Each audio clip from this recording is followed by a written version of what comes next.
हाँ हाँ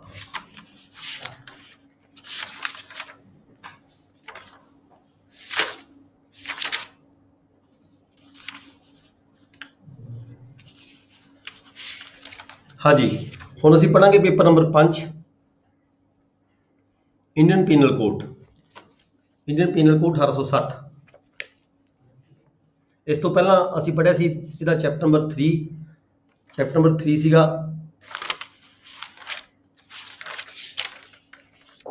ਪਨਿਸ਼ਮੈਂਟ ਬਾਰੇ। ਕੱਲ ਅਸੀਂ ਪਨਿਸ਼ਮੈਂਟ ਬਾਰੇ ਡਿਸਕਸ ਕੀਤਾ ਸੀਗਾ। ਥੋੜਾ ਰਿਵਾਈਜ਼ ਕਰਾਂਗੇ 2-3 ਮਿੰਟ ਦੇ ਲਈ। ਪਨਿਸ਼ਮੈਂਟਸ ਕਿਹੜੀਆਂ ਹੁੰਦੀਆਂ ਨੇ, ਕਲਾਸੀਫਿਕੇਸ਼ਨ ਆਫ ਦਾ ਪਨਿਸ਼ਮੈਂਟ ਕੀ ਹੁੰਦੀ ਹੈ। ਸੈਕਸ਼ਨ 53 ਪੜਿਆ ਸੀ ਕੱਲ ਅਸੀਂ। 2 ਮਿੰਟ ਲਈ ਥੋੜਾ ਜਿਹਾ ਰਿਵਾਈਜ਼ ਕਰਾਂਗੇ ਤਾਂ ਕਿ ਇਹਦੀ ਕਾਲ ਹੋ ਜਾਵੇ ਸਾਰਾ। ਪਨਿਸ਼ਮੈਂਟਸ ਸੀਗੀਆਂ ਇਹਦੇ ਵਿੱਚ ਕਲੌਜ਼ਸ ਸੀਗੀਆਂ। ਜਿਹੜੀ ਸਭ ਤੋਂ ਵੱਡੀ ਪਨਿਸ਼ਮੈਂਟ ਸੀਗੀ ਡੈਥ ਦੀ ਹੈਗੀ ਹੈ ਫਸਟ। ਸੈਕੰਡ ਹੈਗੀ ਇੰਪ੍ਰਿਜ਼ਨਮੈਂਟ ਫॉर ਲਾਈਫ। ਦੈਨ ਹੈਗੀ ਹੈ ਥਰਡ ਇਹ ਡਿਲੀਟ ਹੋ ਚੁੱਕੀ ਹੈ। ਫੋਰਥ ਜਿਹੜੀ ਪਨਿਸ਼ਮੈਂਟ ਹੈਗੀ ਹੈ ਉਹ ਹੈਗੀ ਹੈ ਇੰਪ੍ਰਿਜ਼ਨਮੈਂਟ। ਦੋ ਤਰ੍ਹਾਂ ਦੀ, ਇੰਪ੍ਰਿਜ਼ਨਮੈਂਟ ਫॉर ਸਿੰਪਲ ਇੰਪ੍ਰਿਜ਼ਨਮੈਂਟ ਤੇ ਰੀਗਰਸ ਇੰਪ੍ਰਿਜ਼ਨਮੈਂਟ। ਰੀਗਰਸ ਇੰਪ੍ਰਿਜ਼ਨਮੈਂਟ ਹੈਗੀ ਅਸੀਂ ਵਿਦ ਲੇਬਰ, ਹਾਰਡ ਲੇਬਰ ਦੇ ਨਾਲ ਜਦੋਂ ਕੋਈ ਕਿਸੇ ਨੂੰ ਸਜ਼ਾ ਦਿੱਤੀ ਜਾਂਦੀ ਹੈ ਤਾਂ ਨਾਲ ਹਾਰਡ ਲੇਬਰ ਕਰਵਾਈ ਜਾਂਦੀ ਹੈ, ਉਸਨੂੰ ਰੀਗਰਸ ਇੰਪ੍ਰਿਜ਼ਨਮੈਂਟ ਕਹਿੰਦੇ ਆ। ਤੇ ਜਿਹੜੀ ਸਿੰਪਲ ਹੁੰਦੀ ਹੈ ਉਹਦੇ ਵਿੱਚ ਲੇਬਰ ਵਰਕ ਇਨਵੋਲਵ ਨਹੀਂ ਹੁੰਦਾ, ਉਹ ਸਿੰਪਲ ਸਜ਼ਾ ਹੁੰਦੀ ਹੈ। ਇਹ ਵੀ ਇੱਕ ਪਨਿਸ਼ਮੈਂਟ ਹੁੰਦੀ ਹੈ ਫੋਰਥ ਦੇ ਤੌਰ ਤੇ। ਪੰਜਵੀਂ ਪਨਿਸ਼ਮੈਂਟ ਕੀ ਹੈ, ਫੋਰਫੀਚਰ ਆਫ ਦਾ ਪ੍ਰੋਪਰਟੀ। ਕਿਸੇ ਵਿਅਕਤੀ ਦੀ ਜਿਹੜੀ ਪ੍ਰੋਪਰਟੀ ਹੈ ਉਸ ਨੂੰ ਫੋਰਫਿਟ ਕਰ ਦੇਣਾ। ਫੋਰਫਿਟ ਕਰ ਦੇਣਾ ਮਤਲਬ ਸਰਕਾਰ ਦੇ ਖਾਤੇ 'ਚ ਸਰਕਾਰ ਦੇ ਨਾਮ ਚਾੜ ਦੇਣਾ ਉਸ ਪ੍ਰੋਪਰਟੀ ਨੂੰ, ਜ਼ਬਤ ਕਰ ਲੈਣਾ ਕਿਸੇ ਦੀ ਪ੍ਰੋਪਰਟੀ ਨੂੰ। ਉਹ ਵੀ ਇੱਕ ਫਾਈਨ ਹੈ, ਪਨਿਸ਼ਮੈਂਟ ਹੈ। ਦੈਨ 6 ਨੰਬਰ ਤੇ ਹੈਗਾ ਸੀਗਾ ਫਾਈਨ ਕਰਨਾ, ਕਿਸੇ ਨੂੰ ਪਨਿਸ਼ਮੈਂਟ ਦੇ ਤੌਰ ਤੇ ਕਿਸੇ ਨੂੰ ਜੁਰਮਾਨਾ ਕਰਨਾ। ਇਹ ਵੀ ਇੱਕ ਪਨਿਸ਼ਮੈਂਟ ਸੀਗੀ।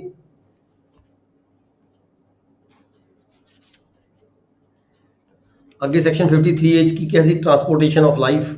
ਟਰਾਂਸਪੋਰਟੇਸ਼ਨ ਫॉर ਲਾਈਫ ਦਾ ਮਤਲਬ ਹੈਗਾ ਸੀਗਾ ਵੀ ਇੰਪ੍ਰਿਜ਼ਨਮੈਂਟ ਫॉर ਦਾ ਲਾਈਫ। ਠੀਕ ਹੈ ਜੀ।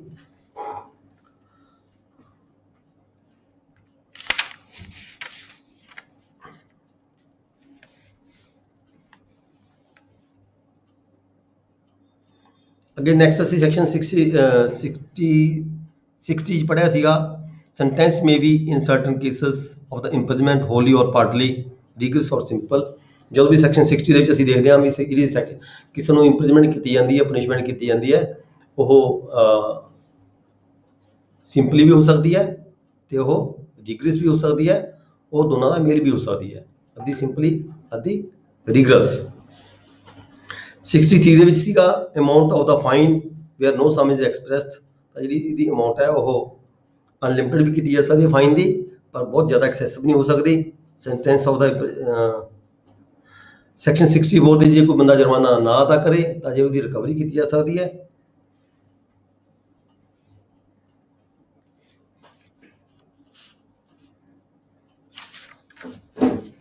ਇੱਕ ਅਸੀਂ ਪੜਿਆ ਸੀਗਾ ਜਦੋਂ ਫਾਈਨ ਬੰਦਾ ਹੈਗਾ, ਜਦੋਂ ਕਿਸੇ ਨੂੰ ਫਾਈਨ ਕੀਤਾ ਜਾਂਦਾ ਹੈ, ਜੇ ਉਹ ਫਾਈਨ ਨਾ ਭਰੇ ਤਾਂ ਉਹਦੀ ਜਿਹੜੀ ਸਜ਼ਾ ਸੀਗੀ ਉਹ ਕੁਝ ਵਧਾਈ ਜਾ ਸਕਦੀ ਹੈ।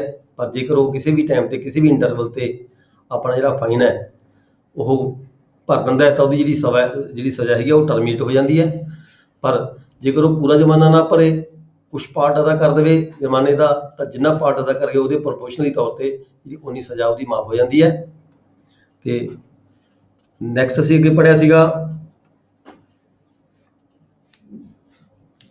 ਨਵਾਂ ਵਰਡ ਸੀਗਾ ਸੋਲਿਟਰੀ ਕਨਫਾਈਨਮੈਂਟ।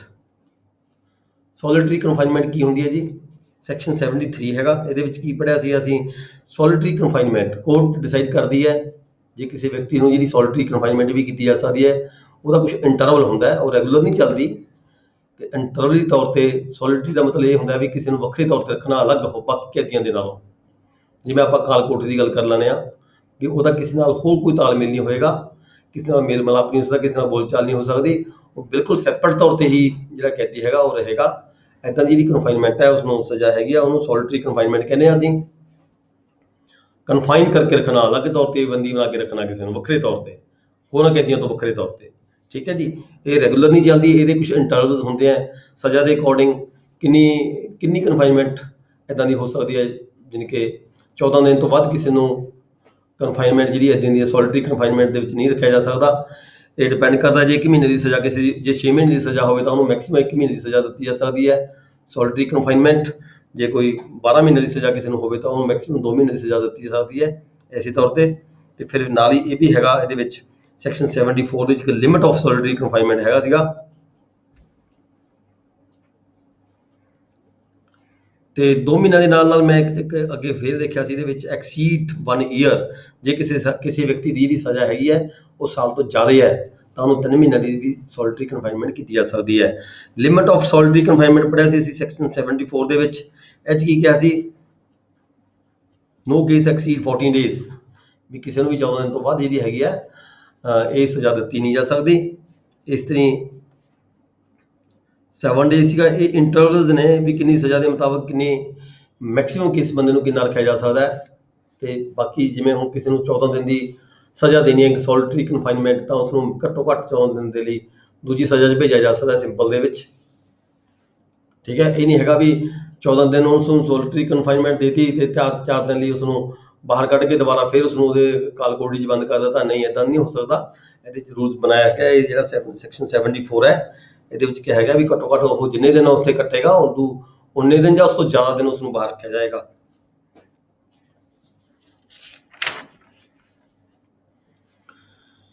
ਇਹ ਸੀਗਾ ਆਪਣਾ ਥੋੜਾ ਜਿਹਾ ਜਨਰਲ ਰਿਵਿਊ ਕੀਤਾ ਸੀ ਅਸੀਂ ਪਿਛਲੇ ਚੈਪਟਰ ਦੇ ਸੰਬੰਧ ਪਨਿਸ਼ਮੈਂਟ ਦੇ ਸੰਬੰਧ ਵਿੱਚ। ਅੱਜ ਅਸੀਂ ਡਿਸਕਸ ਕਰਾਂਗੇ ਚੈਪਟਰ ਨੰਬਰ 4। ਚੈਪਟਰ ਨੰਬਰ 4 ਕੀ ਹੈ ਜੀ, ਵੈਰੀ ਇੰਪੋਰਟੈਂਟ ਚੈਪਟਰ ਹੈਗਾ। ਜਨਰਲ ਐਕਸੈਪਸ਼ਨ ਦੇ ਨਾਲ ਰਿਲੇਟ ਕਰਦਾ ਹੈ। ਜਨਰਲ ਐਕਸੈਪਸ਼ਨਸ, ਜਨਰਲ ਐਕਸੈਪਸ਼ਨ ਦਾ ਮਤਲਬ ਕੀ ਹੈ ਵੀ ਜਦੋਂ ਕਿਸੇ ਵਿਅਕਤੀ ਤੋਂ ਕੋਈ ਕੰਮ ਹੋ ਜਾਂਦਾ ਹੈ, ਕੋਈ ਐਕਟ ਹੋ ਜਾਂਦਾ ਹੈ, ਠੀਕ ਹੈ, ਜਾਣਬੁੱਝ ਕੇ ਨਹੀਂ ਹੁੰਦਾ, ਅਚਾਨਕ ਹੋ ਜਾਂਦਾ ਹੈ ਜਾਂ ਫਾਰ ਦਾ ਬੈਨੀਫਿਟ ਆਫ ਕਿਸ ਵਿਅਕਤੀ ਦੀ ਭਲਾਈ ਦੇ ਲਈ ਕੀਤਾ ਜਾਂਦਾ ਹੈ, ਤਾਂ ਉਹਨੂੰ ਜਿਹੜੀ ਸਜ਼ਾ ਹੈਗੀ ਹੈ ਉਹ ਸਜ਼ਾ ਤੋਂ ਉਹਨੂੰ ਛੋਟ ਹੁੰਦੀ ਹੈ, ਮਾਫੀ ਹੁੰਦੀ ਹੈ, ਠੀਕ ਹੈ। ਇਹਦੀਆਂ ਅਲੱਗ-ਅਲੱਗ ਕਲੌਜ਼ਸ ਹੈਗੀਆਂ ਨੇ, ਅਲੱਗ-ਅਲੱਗ ਸੈਕਸ਼ਨਸ ਹੈਗੇ ਨੇ ਜਿਹਦੇ ਸੰਬੰਧੀ ਅਸੀਂ ਡਿਸਕਸ ਕਰਾਂਗੇ। ਸੈਕਸ਼ਨ 76 ਹੈਗਾ ਜੀ, act done by person bound or by mistake of fact believing himself bound by ਲਾ।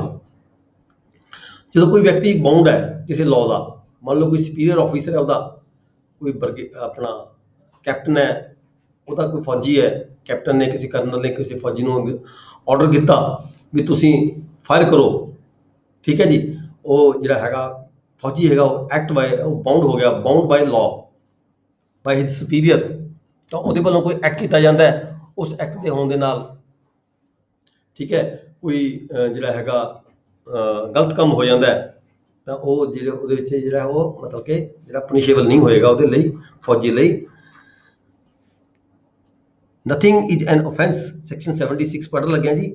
Nothing is N offense which is done by a person who is or who by reason of mistake of fact good faith ਦੇ ਵਿੱਚ ਕੋਈ ਕੰਮ ਕਰਦਾ ਹੈ, believes himself to be bound by law, ਉਹਨੂੰ ਲੱਗਦਾ ਹੈ, ਵਿਸ਼ਵਾਸ ਹੈ ਉਸ ਨੂੰ ਵੀ ਮੈਂ ਲਾ ਦਾ ਬਾਉਂਡ ਆ, ਯਾਨੀ ਕਿ ਉਹਦੇ ਸੁਪੀਰੀਅਰ ਆਫੀਸਰ ਨੇ ਉਹਨੂੰ ਕੋਈ ਹੁਕਮ ਕੀਤਾ ਹੈ। ਜਿਵੇਂ ਕਿ ਐਗਜ਼ਾਮਪਲ ਹੈਗੀ ਆ ਇਹਦੀ ਐਗਜ਼ਾਮਪਲ ਇਹ ਹੈਗੀ ਹੈ, ਅ ਸੋਲਜਰ, ਇੱਕ ਜਿਹੜਾ ਸਿਪਾਹੀ ਹੈ, ਫਾਇਰਸ ਔਨ ਦਾ ਮੌਬ, ਇੱਕ ਭੀੜ ਦੇ ਉੱਪਰ ਫਾਇਰ ਕਰਦਾ ਹੈ, ਠੀਕ ਹੈ, by the order of his superior officer in the conformity with the commands of a law, A has committed no offense। ਦੇਖੋ ਜਦੋਂ ਉਹ ਫਾਇਰ ਕਰਦਾ ਹੈ ਕਿਸੇ ਮੌਬ ਦੇ ਉੱਪਰ ਤਾਂ ਉੱਥੇ ਨੈਚੁਰਲੀ ਕਿਸੇ ਨੂੰ ਨੁਕਸਾਨ ਹੋਏਗਾ, ਕੋਈ ਕਿਸੇ ਨੂੰ ਇੰਜਰੀ ਵੀ ਹੋ ਸਕਦੀ ਹੈ, ਕਿਸੇ ਦੀ ਡੈਥ ਵੀ ਹੋ ਸਕਦੀ ਹੈ, ਤਾਂ ਜਿਹੜਾ ਇੱਥੇ ਜਿਹੜਾ ਸੋਲਜਰ ਹੈਗਾ he is not punishable, he has committed no offense, ਠੀਕ ਹੈ ਜੀ। ਉਹ ਜਿਹੜੀ ਇਹ ਐਕਸੈਪਸ਼ਨ ਹੈਗੀ ਹੈ, ਐਕਸੈਪਸ਼ਨ ਦਾ ਬੈਨੀਫਿਟ ਉਹਨੂੰ ਮਿਲੇਗਾ ਇਸ ਚੈਪਟਰ ਦੇ ਤਹਿਤ, ਸੈਕਸ਼ਨ 76 ਦੇ ਤਹਿਤ। ਇਸੇ ਤਰ੍ਹਾਂ an officer of a court of justice, ਕਿਸੇ ਅਦਾਲਤ ਦਾ ਕੋਈ ਆਫੀਸਰ ਹੈ, ਨਹੀਂ ਕੋਈ ਜੱਜ ਹੈ ਇਹ ਕਹ ਲਈਏ, being ordered by the court to arrest Y, court ਨੇ ਆਰਡਰ ਕੀਤਾ ਉਸ ਕੋਰਟ ਦੇ ਕਿਸੇ ਆਫੀਸਰ ਨੂੰ ਵੀ ਬਾਈ ਤੁਸੀਂ ਵਾਈ ਨੂੰ ਅਰੈਸਟ ਕਰੋ, arrest Y, and after the due inquiry believing Z to be Y, ਉਹ ਵਾਈ ਨੂੰ ਮਤਲਬ ਜੈਡ ਨੂੰ ਪਕੜ ਲੈਂਦਾ ਵਾਈ ਸਮਝਦੇ ਹੋਏ, ਵਾਈ ਨੂੰ ਪਕੜਨ ਲਈ ਕੋਰਟ ਨੇ ਆਰਡਰ ਕੀਤਾ ਸੀਗਾ ਆਪਣੇ ਕਿਸੇ ਆਫੀਸਰ ਨੂੰ ਵੀ ਵਾਈ ਨੂੰ ਪਕੜ ਕੇ ਲੈ ਕੇ ਆਓ, ਅਰੈਸਟ ਕਰੋ ਇਸ ਨੂੰ, ਤੇ ਪਰ ਉਹ ਗਲਤੀ ਦੇ ਨਾਲ ਜੈਡ ਨੂੰ ਪਕੜ ਲੈਂਦਾ ਹੈ, arrest Z, A has committed no offense। ਇੱਥੇ ਇਹ ਨਹੀਂ ਕਿਹਾ ਜਾਏਗਾ ਵੀ ਉਸਨੇ ਜੈਡ ਨੂੰ ਪਕੜ ਕੇ ਅਰੈਸਟ ਕਰਕੇ ਕੋਈ ਮਤਲਬ ਕਿ ਆਫੈਂਸ ਕਮਿਟ ਕੀਤਾ ਹੈ। ਨੈਕਸਟ ਹੈ ਸੈਕਸ਼ਨ 77। ਇਹ ਦੇਖੋ ਜਿੰਨੇ ਵੀ ਇਹ ਸੈਕਸ਼ਨਸ ਹੈਗੇ ਨੇ ਥੋੜਾ ਫਰਕ ਹੈ ਸਾਰਿਆਂ ਦੇ ਵਿੱਚ, ਪਰ ਜਦੋਂ ਕਿਤੇ ਕ੍ਰਿਮੀਨਲ ਲਾਅ ਦੀ ਗੱਲ ਚੱਲਦੀ ਹੈ ਜਦੋਂ ਕਿਸੇ ਦੇ ਖਿਲਾਫ ਕ੍ਰਿਮੀਨਲ ਪ੍ਰੋਸੀਡਿੰਗ ਚੱਲ ਰਹੀਆਂ ਹੁੰਦੀਆਂ ਨੇ, ਠੀਕ ਹੈ, ਉਦੋਂ ਇਹ ਨਿੱਕੇ ਨਿੱਕੇ ਜਿਹੜੇ ਡਿਫਰੈਂਸ ਨੇ ਇਹਦੇ ਆਧਾਰ ਤੇ ਜਿਹੜਾ ਫੈਸਲਾ ਹੋਣਾ ਹੁੰਦਾ, ਕ੍ਰਿਮੀਨਲ ਕੇਸ ਦਾ ਫੈਸਲਾ ਹੋਣਾ ਹੁੰਦਾ। ਇਸ ਕਰਕੇ ਇਹ ਸੈਕਸ਼ਨਸ ਕਾਫੀ ਡਿਟੇਲ 'ਚ ਦਿੱਤੇ ਗਏ ਨੇ ਜਿਹੜੇ ਆਪਾਂ ਡਿਸਕਸ ਕਰ ਰਹੇ ਹਾਂ। ਸੈਕਸ਼ਨ 77, ਥੋੜੀ ਕੂਲਿੰਗ ਘੱਟ ਕਰਨਾ ਦੀਪਕ, ਏਸੀ ਬੰਦ ਕਰ ਦੋ, ਥੋੜੀ ਜ਼ਿਆਦਾ ਠੰਡਾ ਹੋ ਗਿਆ ਕਮਰਾ। ਐਕਟ ਆਫ ਜੱਜ ਵੈਨ ਐਕਟਿੰਗ ਜੁਡੀਸ਼ਰੀ, ਸੈਕਸ਼ਨ 77 ਦੇ ਤਹਿਤ ਕੀ ਹੈਗਾ ਵੀ ਜਦੋਂ ਵੀ ਕਿਸੇ ਜੱਜ ਵੱਲੋਂ ਕੋਈ ਜੁਡੀਸ਼ੀਅਲ ਤੌਰ ਤੇ ਕੋਈ ਕੰਮ ਕੀਤਾ ਜਾਂਦਾ ਹੈ, ਨਥਿੰਗ ਇਜ਼ ਐਨ ਅਫੈਂਸ, ਉਹਦੇ ਵੱਲੋਂ ਕੋਈ ਕਿਸ ਨੂੰ which is done by a judge when acting judicially in the exercise of any power which he is or which in good faith he believes to be given to him by law। ਜਦੋਂ ਉਹਨੂੰ ਵਿਸ਼ਵਾਸ ਹੈ ਵੀ ਮੈਂ law ਦੇ ਤਹਿਤ ਹੀ ਕੰਮ ਕਰ ਰਿਹਾ ਤਾਂ ਉਹਦੇ ਵੱਲੋਂ ਕੋਈ ਕੰਮ ਕੀਤਾ ਜਾਂਦਾ ਤਾਂ ਉਸ ਨੂੰ ਅਫੈਂਸ ਨਹੀਂ ਕੀਤਾ ਜਾ ਸਕਦਾ, ਕਿਹਾ ਜਾ ਸਕਦਾ। ਨੈਕਸਟ ਹੈ ਜੀ section 78, act done pursuant to the judgment or order of the court. Court ਦੀ ਕਿਸੇ ਜਜਮੈਂਟ ਨੂੰ ਲੈ ਕੇ ਜਾਂ ਕੋਰਟ ਦੇ ਕਿਸੇ ਆਰਡਰ ਨੂੰ ਲੈ ਕੇ ਉਹਦੀ ਪਾਲਣਾ ਦੇ ਵਿੱਚ, ਉਹਦੀ ਐਗਜ਼ੀਕਿਊਸ਼ਨ ਦੇ ਵਿੱਚ ਜਦੋਂ ਕੋਈ ਕੰਮ ਕੀਤਾ ਜਾਂਦਾ ਹੈ, if done while such judgment or order remains in force is an offence notwithstanding the court may have had no jurisdiction to pass such। ਇਹ 'ਚ ਕੀ ਕਿਹਾ ਗਿਆ, ਮੰਨ ਲਓ ਕੋਰਟ ਨੇ ਕੋਈ ਆਰਡਰ ਪਾਸ ਕਰ ਦਿੱਤਾ, ਕੋਈ ਜਜਮੈਂਟ ਪਾਸ ਕਰ ਦਿੱਤੀ ਜਾਂ ਕੋਈ ਆਰਡਰ ਪਾਸ ਕਰ ਦਿੱਤਾ, ਉਹਦੀ ਫਰਦਰ ਐਗਜ਼ੀਕਿਊਸ਼ਨ ਕੀਤੀ ਜਾਣੀ ਹੈ ਕਿਸੇ ਆਫੀਸਰ ਵੱਲੋਂ, ਠੀਕ ਹੈ, ਉਹ ਐਗਜ਼ੀਕਿਊਸ਼ਨ ਕਰਤੀ ਕਿਸੇ ਆਫੀਸਰ ਨੇ ਤਾਂ ਉਹ ਅਫੈਂਸ ਨਹੀਂ ਮੰਨਿਆ ਜਾਏਗਾ। ਅਫੈਂਸ ਨਹੀਂ ਮੰਨਿਆ ਜਾਏਗਾ ਮਤਲਬ ਇਹਦਾ ਕਿਆ ਹੁੰਦਾ ਇੱਥੇ, ਇਹ ਹੈ ਸੈਕਸ਼ਨ ਦਾ ਵੀ ਬੇਸ਼ੱਕ ਕੋਰਟ ਨੂੰ, ਜਿਸ ਕੋਰਟ ਨੇ ਆਰਡਰ ਪਾਸ ਕੀਤਾ ਸੀਗਾ, ਬੇਸ਼ੱਕ ਉਸ ਦੀ ਕੋਰਟ ਦੀ ਜੁਰਿਸਡਿਕਸ਼ਨ ਸੀਗੀ, ਬੇਸ਼ੱਕ ਨਹੀਂ ਸੀਗੀ, ਕੋਰਟ ਨੇ ਇਹ ਸਮਝਦੇ ਹੋਏ ਵੀ ਮੇਰੀ ਜੁਰਿਸਡਿਕਸ਼ਨ ਦੇ ਵਿੱਚ ਇਹ ਆਰਡਰ, ਇੱਕ ਕੇਸ ਆਉਂਦਾ ਹੈਗਾ, ਠੀਕ ਹੈ, ਇਹ ਸਮਝਦੇ ਹੋਏ ਕੋਰਟ ਵੱਲੋਂ ਜਿਹੜਾ ਆਰਡਰ ਪਾਸ ਕੀਤਾ ਗਿਆ ਤੇ ਉਹਦੀ ਜਿਹੜੀ ਇੰਪਲੀਮੈਂਟੇਸ਼ਨ ਹੈ, ਐਗਜ਼ੀਕਿਊਸ਼ਨ ਕੀਤੀ ਗਈ ਹੈ, ਆਫਿਸਰ ਨੇ ਜਿਹਨਾਂ ਨੇ ਕੀਤੀ ਹੈ ਉਹਦੇ ਖਿਲਾਫ ਕੋਈ ਜਿਹੜੀ ਪ੍ਰੋਸੀਡਿੰਗ, ਕ੍ਰਿਮੀਨਲ ਪ੍ਰੋਸੀਡਿੰਗ ਜਿਹੜੀਆਂ ਨਹੀਂ ਕੀਤੀਆਂ ਜਾ ਸਕਦੀਆਂ ਕਿਉਂਕਿ ਉਹਨੇ ਕੋਰਟ ਦੇ ਹੁਕਮ ਦੀ ਪਾਲਣਾ ਕੀਤੀ ਹੈ, ਬੇਸ਼ੱਕ ਕੋਰਟ ਦਾ ਜੁਰਿਸਡਿਕਸ਼ਨ ਹੈਗਾ ਸੀ ਜਾਂ ਨਹੀਂ ਹੈਗਾ ਸੀ। ਨੈਕਸਟ ਹੈ section 79, act done by person justified ਔਰ by mistake fact ਬਲੀਵਿੰਗ himself justified ਬਾਈ ਲਾ। ਕੋਈ ਵਿਅਕਤੀ ਵੱਲੋਂ ਕੋਈ ਕੰਮ ਕੀਤਾ ਜਾਂਦਾ ਹੈ, ਜਸਟੀਫਾਈ ਹੈ, ਉਹ ਲੱਗਦਾ ਹੈ ਉਹਨੂੰ ਕਹੇ ਵੀ ਮੈਂ ਠੀਕ ਹੈ, ਮੈਂ ਕਾਨੂੰਨ ਦੇ ਮੁਤਾਬਕ ਕੰਮ ਕਰ ਰਿਹਾ, ਉਹ ਅਫੈਂਸ ਨਹੀਂ ਮੰਨਿਆ ਜਾਏਗਾ। ਉਹ reason of mistake, good faith ਕੋਈ ਕੰਮ ਕਰਦਾ ਹੈ, ਐਗਜ਼ਾਮਪਲ ਕੀ ਹੈ ਦੇਖੋ, A.C.Z commits what appears to A to murder। ਇਹਨੂੰ ਲੱਗਦਾ ਵੀ ਜਿਹੜਾ ਜੈਡ ਹੈ ਇਹ ਇੱਕ ਮਰਡਰ ਕਮਿਟ ਕਰੇਗਾ, ਇਸ ਕਰਕੇ ਉਹ ਜੈਡ ਨੂੰ ਪਕੜ ਕੇ ਥਾਣੇ ਲੈ ਜਾਂਦਾ ਹੈ, ਠੀਕ ਹੈ, ਪਰ ਉੱਥੇ ਜਾ ਕੇ ਪਤਾ ਚੱਲਦਾ ਹੈ ਵੀ ਜੈਡ ਨੇ ਤਾਂ ਮਰਡਰ ਕਮਿਟ ਨਹੀਂ ਸੀ ਕਰਨਾ, ਜੈਡ ਨੇ ਤਾਂ ਆਪਦੀ ਸੈਲਫ ਡਿਫੈਂਸ ਦੇ ਵਿੱਚ ਜਿਹੜਾ ਕਰ ਰਿਹਾ ਸੀ, ਐਕਟ ਕਰ ਰਿਹਾ ਸੀਗਾ, ਆਪਣੇ ਆਪ ਨੂੰ ਬਚਾਉਣ ਦੀ ਖਾਤਰ ਕਰ ਰਿਹਾ ਸੀਗਾ। ਇੱਥੇ ਆ ਕੇ ਜਿਹੜਾ ਇਹ ਹੈਗਾ ਉਹ ਜਿਹੜਾ ਹੈਗਾ ਉਹਨੇ ਕੋਈ ਅਫੈਂਸ ਕਮਿਟ ਨਹੀਂ ਕੀਤਾ ਹੈਗਾ, ਪਰ ਉਹਨੇ ਗੁੱਡ ਫੇਥ ਦੇ ਜਿਹੜਾ ਕੰਮ ਕੀਤਾ ਹੈਗਾ। ਸੈਕਸ਼ਨ 80 ਹੈ ਜੀ, accident in doing a lawful act. Accident in doing lawful act, ਜਦੋਂ ਕੋਈ ਲਾਫੁਲੀ ਤੌਰ ਤੇ, ਕਾਨੂੰਨੀ ਤੌਰ ਤੇ ਕੋਈ ਕੰਮ ਕਰ ਰਹੇ ਹਾਂ, ਹੈ ਜੀ, ਐਕਸੀਡੈਂਟਲੀ ਤੌਰ ਤੇ ਅਚਾਨਕ ਕੋਈ ਗਲਤ ਕੰਮ ਹੋ ਜਾਂਦਾ ਹੈ, nothing is an offence which is done by the accident or misfortune, ਜਾਂ ਬਦਕਿਸਮਤੀ ਨਾਲ ਕੋਈ ਕੰਮ ਐਸਾ ਹੋ ਜਾਂਦਾ ਹੈ, and without any criminal tension, ਜਿੱਥੇ ਕੋਈ ਕ੍ਰਿਮੀਨਲ ਟੈਂਸ਼ਨ ਨਾ ਹੋਵੇ ਵਿਅਕਤੀ ਦੀ ਕੰਮ ਕਰਨ ਦੀ, ਔਰ ਨੌਲੇਜ ਇਨ ਦਾ ਡੂਇੰਗ ਔਰ ਲਾਫੁਲ ਐਕਟ, ਪ੍ਰੋਪਰ ਕੇਅਰ ਦੇ ਨਾਲ ਕੀਤਾ ਜਾਵੇ ਕੰਮ, ਇਹ ਵੀ ਨਾਲ ਹੈਗੀ, ਨਾਲ ਪ੍ਰੋਪਰ ਕੇਅਰ ਦਾ ਵਰਡ ਯੂਜ਼ ਕੀਤਾ ਗਿਆ, ਕਾਸ਼ਨ ਦਾ ਵਰਡ ਯੂਜ਼ ਕੀਤਾ ਗਿਆ, ਧਿਆਨ ਦੇ ਨਾਲ ਲਾਫੁਲੀ ਪ੍ਰੋਪਰ ਕੇਅਰ ਨਾਲ ਕੰਮ ਕੀਤਾ ਗਿਆ ਹੋਵੇ ਤਾਂ ਉੱਥੇ ਉਹ ਪੁਨਿਸ਼ੇਬਲ ਨਹੀਂ ਹੋਏਗਾ। ਐਗਜ਼ਾਮਪਲ ਕੀ ਕਹਿੰਦੀ ਹੈ, A is at work with the hatchet, ਇੱਕ ਕੁਹਾੜੀ ਦੇ ਨਾਲ ਕੋਈ ਲੱਕੜਾਂ ਵੱਢ ਰਿਹਾ ਹੈ, ਕੋਈ ਦਰਖਤ ਨੂੰ ਕੱਟ ਰਿਹਾ ਹੈ, ਠੀਕ ਹੈ, ਤੇ ਉਹਦਾ ਜਿਹੜਾ ਕੁਹਾੜਾ ਹੈਗਾ, ਕੁਹਾੜੇ ਦੇ ਵਿੱਚੋਂ, ਮੁੱਠੇ ਦੇ ਵਿੱਚੋਂ ਜਿਹੜਾ ਕੁਹਾੜਾ ਨਿਕਲ ਕੇ ਬਾਹਰ ਗਿਰ ਜਾਂਦਾ ਹੈ ਤੇ ਉਹ ਜਾ ਕੇ ਕਿਸੇ ਵੀ ਵਿਅਕਤੀ ਦੇ ਲੱਗਦਾ ਹੈ, ਠੀਕ ਹੈ, ਉਹਦੇ ਨਾਲ ਉਹਨੂੰ ਇੰਜਰੀ ਹੋ ਜਾਂਦੀ ਹੈ। ਇੱਥੇ ਜਿਹੜਾ ਇਹ ਹੈਗਾ ਉਹਨੇ ਜਾਣਬੁੱਝ ਕੇ ਕੋਈ ਗਲਤ ਕੰਮ ਨਹੀਂ ਕੀਤਾ, ਉਹ ਵਿਦ ਧਿਆਨ ਦੇ ਨਾਲ ਪੂਰੇ ਉਸ ਦੇ ਨਾਲ ਆਪਦਾ ਕੰਮ ਕਰ ਰਿਹਾ ਸੀਗਾ, ਅਚਾਨਕ ਉਹਦਾ ਜਿਹੜਾ ਕੁਹਾੜੇ ਦੇ ਵਿੱਚੋਂ, ਡੰਡੇ ਵਿੱਚੋਂ ਕੁਹਾੜਾ ਨਿਕਲ ਕੇ ਕਿਸੇ ਵਿਅਕਤੀ ਦੇ ਲੱਗ ਗਿਆ ਤਾਂ ਜਿਹੜਾ ਉਹ ਵਿਅਕਤੀ ਇੱਥੇ ਉਹ ਪਨਿਸ਼ੇਬਲ ਨਹੀਂ ਹੋਏਗਾ।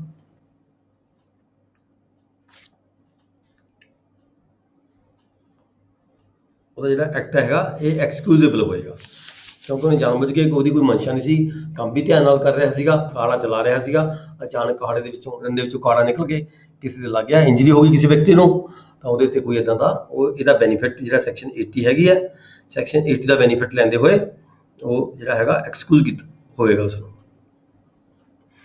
ਨੈਕਸਟ ਸੈਕਸ਼ਨ 81 ਹੈਗੀ ਹੈ, ਇਹ ਹੈਗਾ act likely to cause harm but done without criminal intention.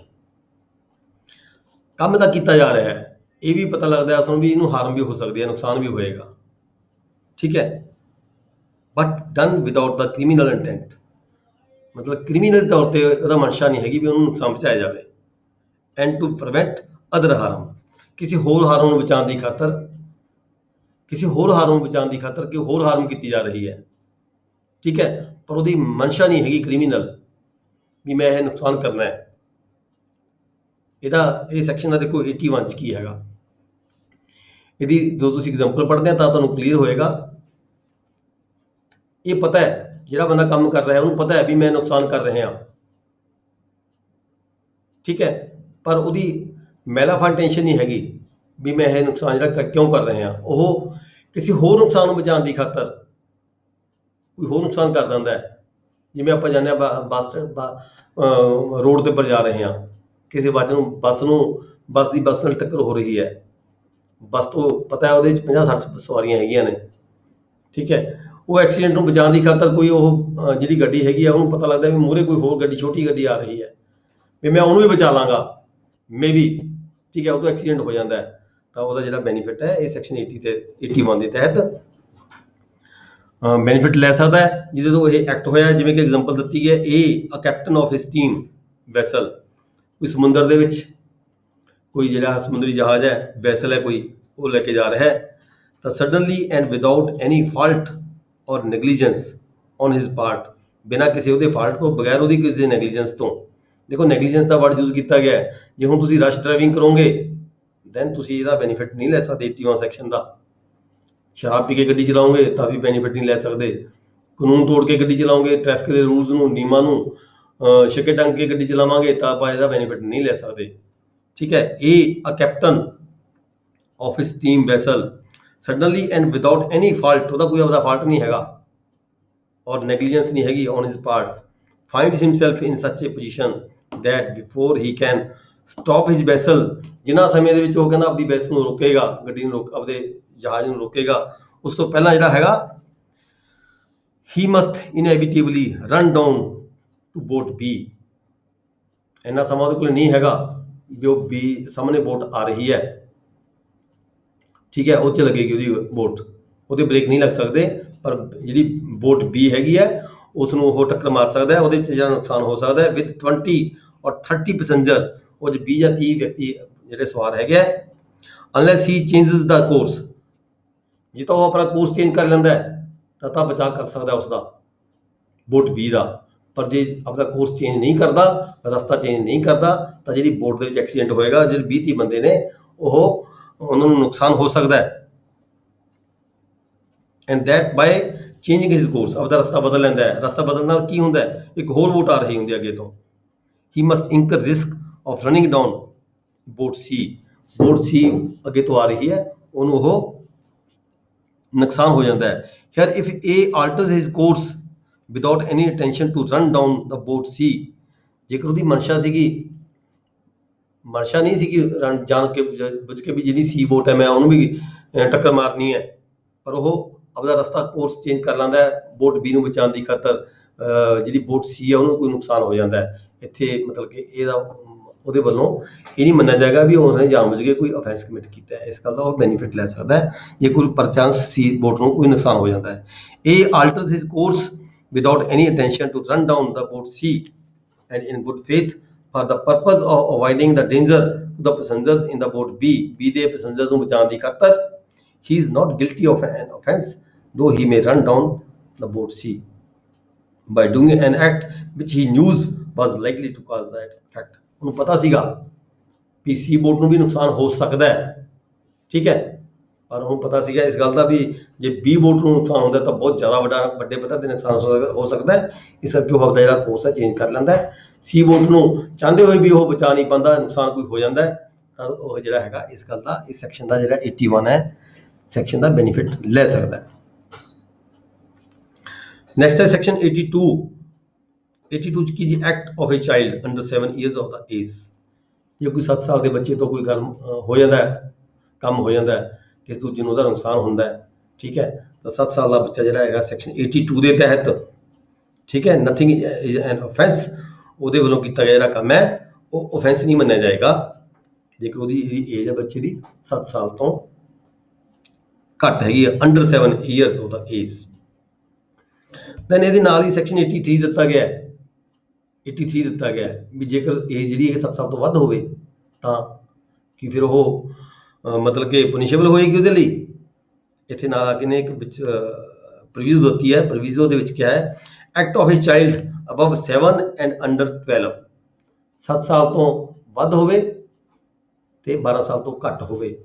ਪਰ ਇੱਥੇ ਨਾਲ ਇਹ ਕਿਹਾ ਗਿਆ nothing is N offense, mature ਹੋਵੇ ਅੰਡਰਸਟੈਂਡਿੰਗ ਤੋਂ। ਦੇਖੋ ਮੈਚਿਓਰਟੀ ਇਹ ਜ਼ਰੂਰੀ ਨਹੀਂ ਹੈਗੀ ਵੀ ਏਜ ਦੇ ਅਕੋਰਡਿੰਗ ਆ ਜਾਵੇ, ਕਈ ਬੱਚਿਆਂ ਦੀ ਜਿਹੜੀ ਮੈਚਿਓਰਟੀ ਹੈ ਉਹ ਏਜ ਵੱਡੀ ਏਜ ਜਾ ਕੇ ਆਉਂਦੀ ਹੈ। ਮੈਚਿਓਰਟੀ ਸਮਝਣ ਦੀ ਜਿਹੜੀ ਸਮਰੱਥਾ ਹੈਗੀ ਹੈ, ਇਹ ਜ਼ਰੂਰੀ ਨਹੀਂ ਹੈ ਵੀ 7 ਸਾਲ ਤੋਂ ਉੱਪਰ ਹੀ ਹਰ ਬੰਦੇ ਨੂੰ ਆ ਜਾਵੇ, ਬੱਚੇ ਨੂੰ ਆ ਜਾਵੇ, ਠੀਕ ਹੈ। ਕਿਸੇ ਨੂੰ 7 ਸਾਲ ਦੀ ਉਮਰ ਦੇ ਵਿੱਚ ਜਿਹੜੀ ਸਮਝਣ ਦੀ ਸਮਰੱਥਾ ਹੋ ਸਕਦੀ ਹੈ, ਕਿਸੇ ਨੂੰ ਜਾ ਕੇ 10-11 ਸਾਲ ਦੀ ਉਮਰ 'ਚ ਵੀ ਆ ਸਕਦੀ ਹੈ, 8 ਸਾਲ ਦੀ ਉਮਰ 'ਚ ਵੀ ਆ ਸਕਦੀ ਹੈ। ਇਸ ਕਰਕੇ ਜਿਹੜਾ ਸੈਕਸ਼ਨ 83 ਦਿੱਤਾ ਗਿਆ ਇੱਥੇ ਵੀ 7 ਸਾਲ ਤੋਂ ਉਮਰ ਵੱਧ ਹੋਵੇ, 12 ਸਾਲ ਤੋਂ ਉਮਰ ਘੱਟ ਹੋਵੇ, ਪਰ ਉਹਦੀ ਜਿਹੜੀ ਉਹ ਇਮੈਚਿਓਰ ਹੋਵੇ,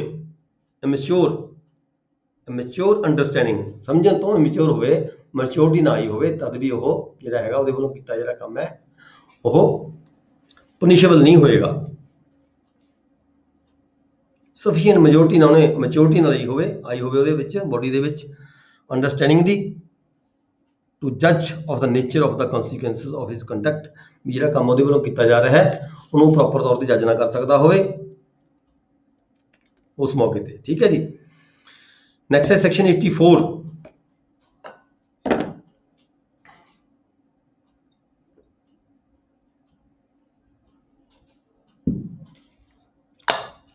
Section 84 act of a person of unsound mind. Unsound mind ਜਦ ਦਿਮਾਗ ਪ੍ਰੋਪਰ ਨਾ ਹੋਵੇ, ਠੀਕ ਹੈ ਜੀ, ਉਹਦੇ ਵੱਲੋਂ ਵੀ ਜੇ ਕੋਈ ਐਕਟ ਕੀਤਾ ਜਾ ਸਕਦਾ ਹੈਗਾ, ਕੋਈ ਗਲਤ ਕੰਮ ਹੋ ਜਾਂਦਾ, ਕਿਸੇ ਨੂੰ ਇੰਜਰੀ ਹੋ ਜਾਂਦੀ ਹੈ, ਕਿਸੇ ਨੂੰ ਨੁਕਸਾਨ ਹੋ ਜਾਂਦਾ ਹੈ, ਤਦ ਵੀ ਉਹ ਪਨਿਸ਼ੇਬਲ ਨਹੀਂ ਹੋਏਗਾ।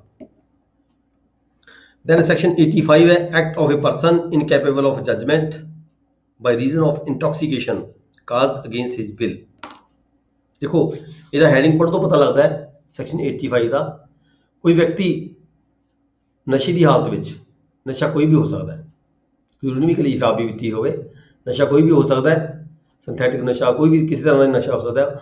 ਉਸ ਹਾਲਤ ਵਿੱਚ ਕਿਸੇ ਵਿਅਕਤੀ ਵੱਲੋਂ ਕੋਈ ਕੰਮ ਹੋ ਜਾਵੇ, ਗਲਤ ਕੰਮ ਹੋ ਜਾਵੇ, ਕੋਈ ਇੰਜਰੀ ਹੋ ਜਾਵੇ, ਕਿਸੇ ਨੂੰ ਨੁਕਸਾਨ ਹੋ ਜਾਵੇ, ਤਾਂ ਉਹਦਾ ਇਹ ਬੈਨੀਫਿਟ ਲੈ ਸਕਦਾ ਇਸ ਸੈਕਸ਼ਨ ਦਾ। ਪਰ ਨਾਲ ਦੇਖੋ ਸ਼ਰਤ ਇਹ ਲਗਾਈ ਗਈ ਹੈ ਵੀ ਜਿਹੜਾ ਉਹ ਨਸ਼ਾ ਹੈ ਉਹਨੇ ਆਪਣੀ ਮਰਜ਼ੀ ਨਾਲ ਨਾ ਕੀਤਾ ਗਿਆ ਹੋਵੇ, ਠੀਕ ਹੈ, ਨਸ਼ਾ ਉਹਦੇ ਵੱਲੋਂ ਆਪਣੀ ਮਰਜ਼ੀ ਨਾਲ ਨਾ ਕੀਤਾ ਗਿਆ ਹੋਵੇ, ਕਾਜ਼ਡ ਅਗੇਂਸਟ ਹਿਜ਼ ਵਿਲ, ਉਹਦੀ ਮਨਸ਼ਾ ਦੇ ਅਗੇਂਸਟ ਕਿਸੇ ਵਿਅਕਤੀ ਨੇ ਜਾਣਬੁੱਝ ਕੇ, ਠੀਕ ਹੈ, ਗਲਤ ਤਰੀਕੇ ਦੇ ਨਾਲ ਉਹਨੂੰ ਨਸ਼ਾ ਦੇ ਦਿੱਤਾ ਹੋਵੇ, ਜਿਹਦਾ ਉਸਨੂੰ ਪਤਾ ਵੀ ਨਾ ਹੋਵੇ ਮੈਨੂੰ ਨਸ਼ਾ ਦਿੱਤਾ ਗਿਆ ਕਿਸੇ ਨੇ ਪਾਣੀ ਦੇ ਵਿੱਚ ਗੋਲੀ ਪਾ ਦਿੱਤੀ ਹੋਵੇ, ਕਿਸੇ ਉਹਦੇ ਚਾਹ ਦੇ ਕੱਪ ਦੇ ਵਿੱਚ ਗੋਲੀ ਪਾ ਦਿੱਤੀ ਹੋਵੇ ਕਿਸੇ ਨਸ਼ੇ ਦੀ, ਠੀਕ ਹੈ, ਉਹਨੂੰ ਨਸ਼ਾ ਹੋ ਗਿਆ ਹੋਵੇ, ਉਸ ਨਸ਼ੇ ਦੇ ਵਿੱਚ ਉਹਦੇ ਤੋਂ ਕੋਈ ਗਲਤ ਕੰਮ ਹੋ ਜਾਵੇ, ਕੋਈ ਐਕਟ ਹੋ ਜਾਵੇ ਜਿਹੜਾ ਦੂਜੇ ਬੰਦੇ ਦਾ ਨੁਕਸਾਨ ਹੋ ਜਾਵੇ, then he can get the benefit of this section. He will not be punishable for that offense. Next is section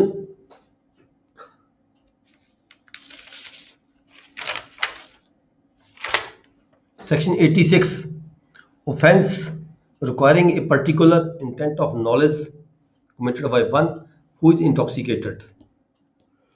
Offense requiring a particular intent or knowledge committed by one who is intoxicated in cases where an act done is not a offense unless done with a particular knowledge or intent. A person who does the act in a state of intoxication, ਸ਼ਰਾਬ ਦੀ ਨਸ਼ੇ ਦੀ ਹਾਲਤ ਵਿੱਚ ਕੋਈ ਵਿਅਕਤੀ ਵੱਲੋਂ ਕੰਮ ਕੀਤਾ ਜਾਂਦਾ ਹੈ, shall be liable to be dealt with as if he had the same knowledge as he would have had he had not been intoxicated unless the thing which intoxicated him was administered to him without his knowledge or against his।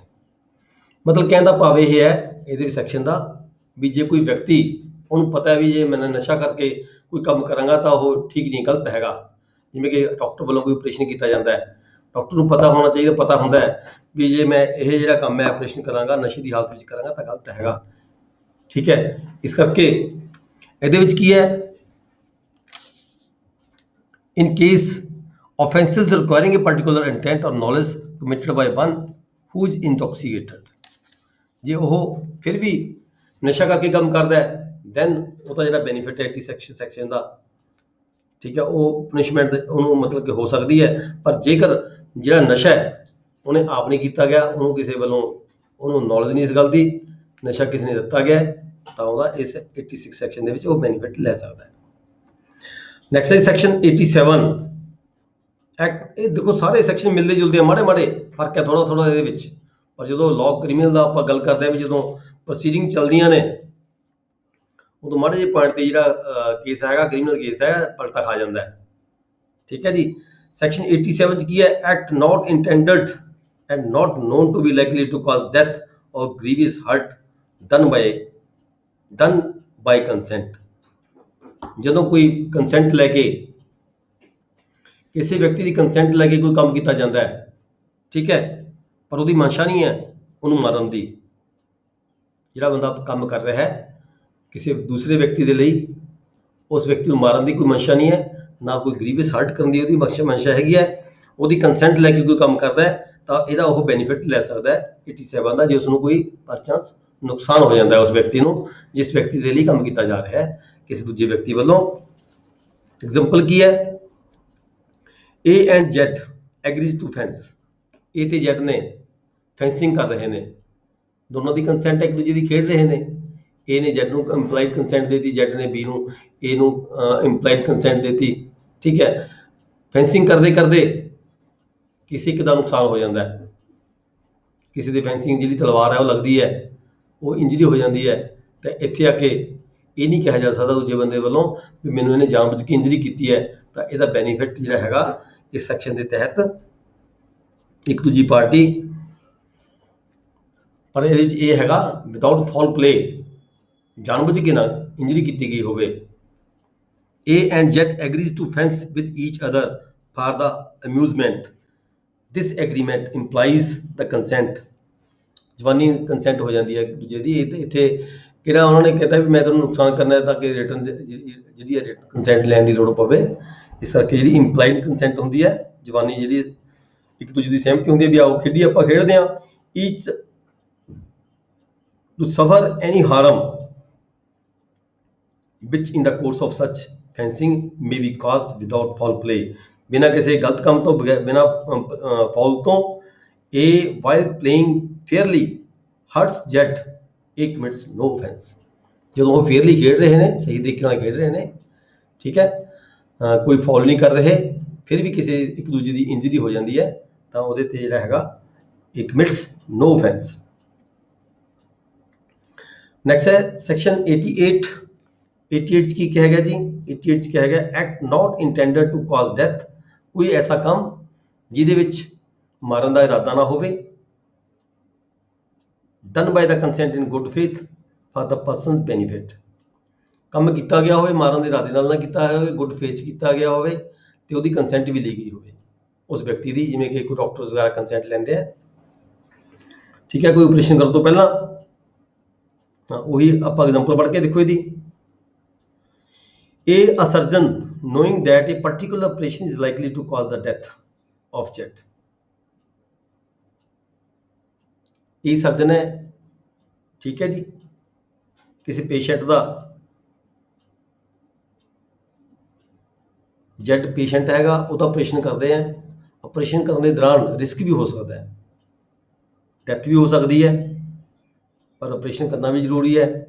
ਠੀਕ ਹੈ, who suffers under a painful complaint, ਬਹੁਤ ਜ਼ਿਆਦਾ pain ਦੀ complaint ਉਹਦੀ ਹੈਗੀ ਹੈ, but not intending to cause ਜ਼ੈਡਸ death, surgeon ਦੀ ਕੋਈ ਐਸੀ ਮਨਸ਼ਾ ਨਹੀਂ, ਕੋਈ ਐਸਾ ਇਰਾਦਾ ਨਹੀਂ ਵੀ ਮੈਂ ਇਹਨੂੰ ਮਾਰਨਾ ਹੈਗਾ, ਠੀਕ ਹੈ, and intending in good faith ਦੇ ਵਿੱਚ ਜ਼ੈਡਸ benefit perform the operation on Z with ਜ਼ੈਡਸ ਕੰਸੈਂਟ, ਜ਼ੈਡ ਦੀ ਕੰਸੈਂਟ ਲੈ ਕੇ ਜਾਂ ਜ਼ੈਡ ਦੇ ਕਿਸੇ ਲੀਗਲ ਹੇਅਰਸ ਦੀ ਕੰਸੈਂਟ ਲੈ ਕੇ, ਉਹਦੇ ਕਿਸੇ ਫੈਮਿਲੀ ਮੈਂਬਰ ਦੀ ਕੰਸੈਂਟ ਲੈ ਕੇ ਜੇ ਆਪਰੇਟ ਕੀਤਾ ਜਾਂਦਾ ਹੈ ਸਰਜਨ ਵੱਲੋਂ, ਤੇ ਉਦੋਂ ਕੋਈ ਨੁਕਸਾਨ ਹੋ ਜਾਂਦਾ ਹੈ ਪੇਸ਼ੈਂਟ ਨੂੰ, ਇਹ ਹੈਜ਼ ਕਮਿਟਡ ਨੋ offense, ਤਾਂ ਜਿਹੜਾ ਹੈਗਾ ਉਹ ਪਨਿਸ਼ੇਬਲ ਨਹੀਂ ਹੋਏਗਾ ਸਰਜਨ ਦੇ ਲਈ।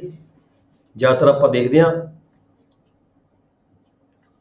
ਜੋ ਆਪਰੇਸ਼ਨਸ ਹੁੰਦੇ ਆ ਕਈ ਵਾਰੀ ਕਿਸੇ ਜਿਹੜਾ ਪੇਸ਼ੈਂਟ ਹੈ ਉਹਦੀ ਡੈਥ ਹੋ ਜਾਂਦੀ ਹੈ, ਤਾਂ ਕਈ ਵਾਰੀ ਜਿਹੜਾ ਹੈਗਾ ਪੇਸ਼ੈਂਟਸ ਦੇ ਜਿਹੜੇ ਫੈਮਿਲੀ ਮੈਂਬਰਸ ਹੁੰਦੇ ਉਹਨਾਂ ਵੱਲੋਂ ਵੀ ਹੰਗਾਮਾ ਕੀਤਾ ਜਾਂਦਾ ਹੈ। ਇੱਥੇ ਅੱਗੇ ਜਿਹੜੇ ਡਾਕਟਰਸ ਨੇ ਇਸ ਜਿਹੜਾ ਸੈਕਸ਼ਨ 88 ਦਾ ਸਹਾਰਾ ਲੈ ਕੇ ਕੋਰਟ ਦੇ ਵਿੱਚ ਕੇਸ ਨੂੰ ਪਰਸੂ ਕਰ ਰਹੇ ਨੇ। ਨੈਕਸਟ ਹੈ section 89, act done in good faith for the benefit of child और इनसेन पर्सन और by the consent of A guardian. Section 89 ਹੈ, ਕੋਈ ਐਕਟ ਕੀਤਾ ਜਾਂਦਾ ਗੁੱਡ ਫੇਥ ਦੇ ਲਈ, ਕਿਹਦੀ ਗੁੱਡ ਫੇਥ ਦੇ ਲਈ, ਕਿਸੇ ਬੱਚੇ ਦੀ ਜਾਂ ਕਿਸੇ ਇਨਸੇਨ ਪਰਸਨ ਮਤਲਬ ਕਿ ਜਿਹੜਾ ਦਿਮਾਗ ਪੂਰਾ ਪ੍ਰੋਪਰ ਨਾ ਹੋਵੇ, ਇਨਸੇਨ ਹੋਵੇ, ਪਾਗਲ ਹੋਵੇ, ਮੰਦਬੁੱਧੀ ਹੋਵੇ, ਔਰ ਬਾय ਕੰਸੈਂਟ ਆਫ ਦਾ ਗਾਰਡੀਅਨ, ਉਹਦੇ ਜਿਹੜਾ ਗਾਰਡੀਅਨ ਹੈ ਉਹਦੀ ਕੰਸੈਂਟ ਦੇ ਨਾਲ, ਕਿਉਂਕਿ ਚਾਈਲਡ ਹੈ ਉਹਦੀ ਕੰਸੈਂਟ ਆਪ ਨਹੀਂ ਲਈ ਜਾ ਸਕਦੀ, ਕਿਸੇ ਇਨਸੇਨ ਪਰਸਨ ਦੀ ਵੀ ਕੰਸੈਂਟ ਨਹੀਂ ਲਈ ਜਾ ਸਕਦੀ। ਉਹਨਾਂ ਦੀ ਜਿਹੜੀ ਕੰਸੈਂਟ ਲੈਣ ਦੇ ਲਈ ਉਹਦੇ ਗਾਰਡੀਅਨ ਦੀ ਜ਼ਰੂਰਤ ਪੈਂਦੀ ਹੈ।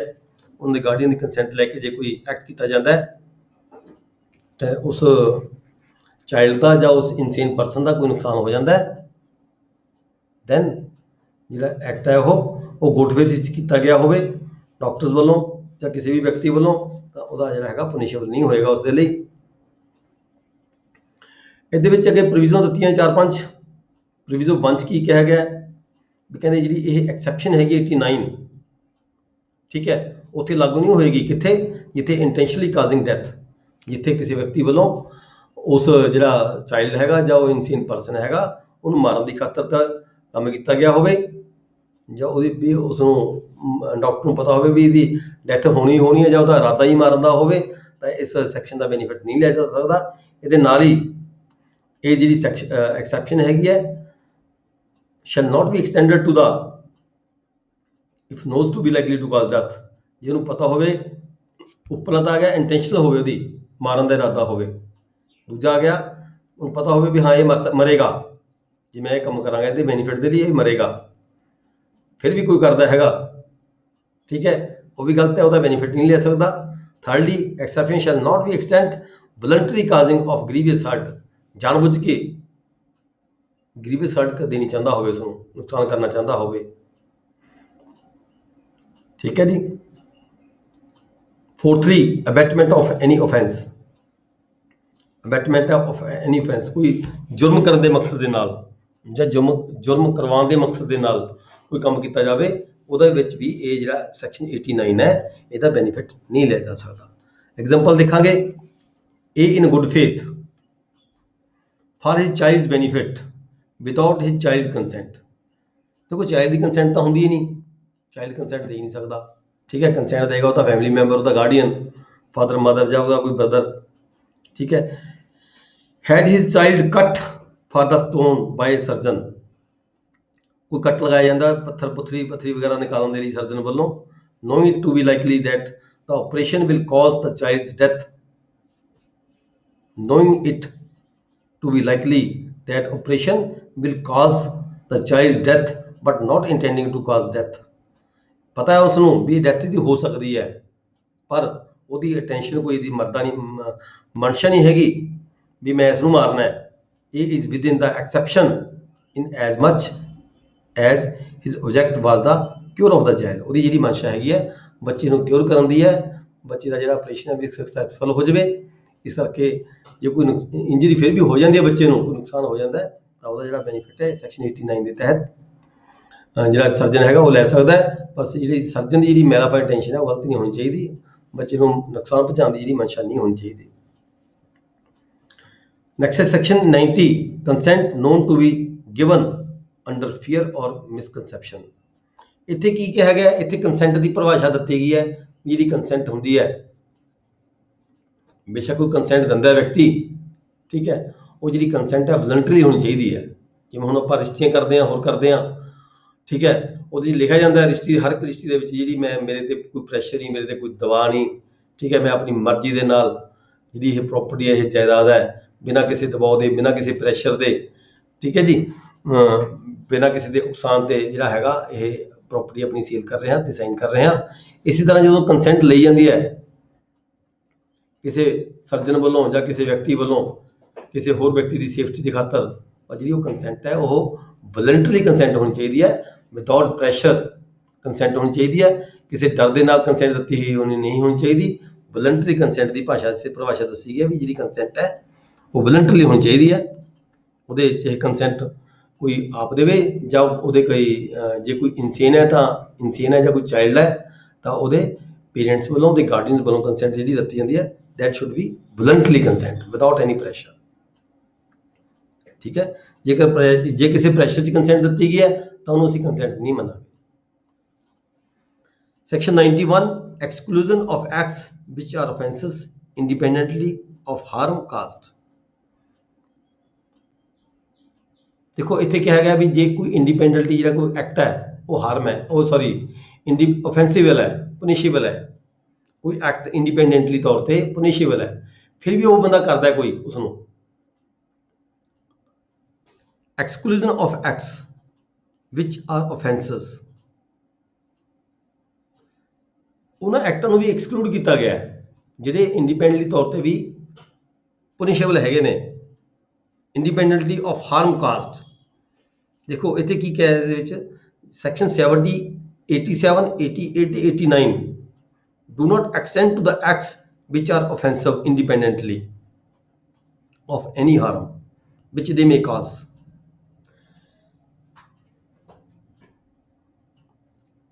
ਇਸ ਸੈਕਸ਼ਨ 91 ਦੇ ਵਿੱਚ ਕੀ ਕਿਹਾ ਗਿਆ ਹੈ? ਦੇਖੋ ਜਿਵੇਂ ਮਿਸਕੈਰੇਜ ਦੀ ਗੱਲ ਕਰਦੇ ਆਪਾਂ, ਮਿਸਕੈਰੇਜ ਇੰਡੀਪੈਂਡੈਂਟਲੀ ਤੌਰ ਤੇ ਜਿਹੜਾ ਹੈਗਾ ਉਹ ਓਫੈਂਸਿਬਲ ਐਕਟ ਹੈਗਾ, ਪਰ ਜੇਕਰ ਕਿਸੇ ਮਦਰ ਨੂੰ ਬਚਾਉਣ ਦੀ ਖਾਤਰ ਵਿਦਆਊਟ ਗਿਵਿੰਗ ਦਾ ਹਾਰਮ, ਮਤਲਬ ਕਿ ਬੱਚੇ ਨੂੰ ਮਾਰਨ ਦੀ ਖਾਤਰ, ਚਾਈਲਡ ਨੂੰ ਮਾਰਨ ਦੀ ਖਾਤਰ, ਬੇਬੀ ਇਸ਼ੂ ਜਿਹੜਾ ਹੈਗਾ ਉਹਨੂੰ ਮਾਰਨ ਦੀ ਖਾਤਰ ਜਿਹਦਾ ਐਕਟ ਕੀਤਾ ਜਾ ਰਿਹਾ ਹੈ, ਠੀਕ ਹੈ, ਦੈਨ ਇਟ ਇਜ਼ ਪੁਨਿਸ਼ੇਬਲ।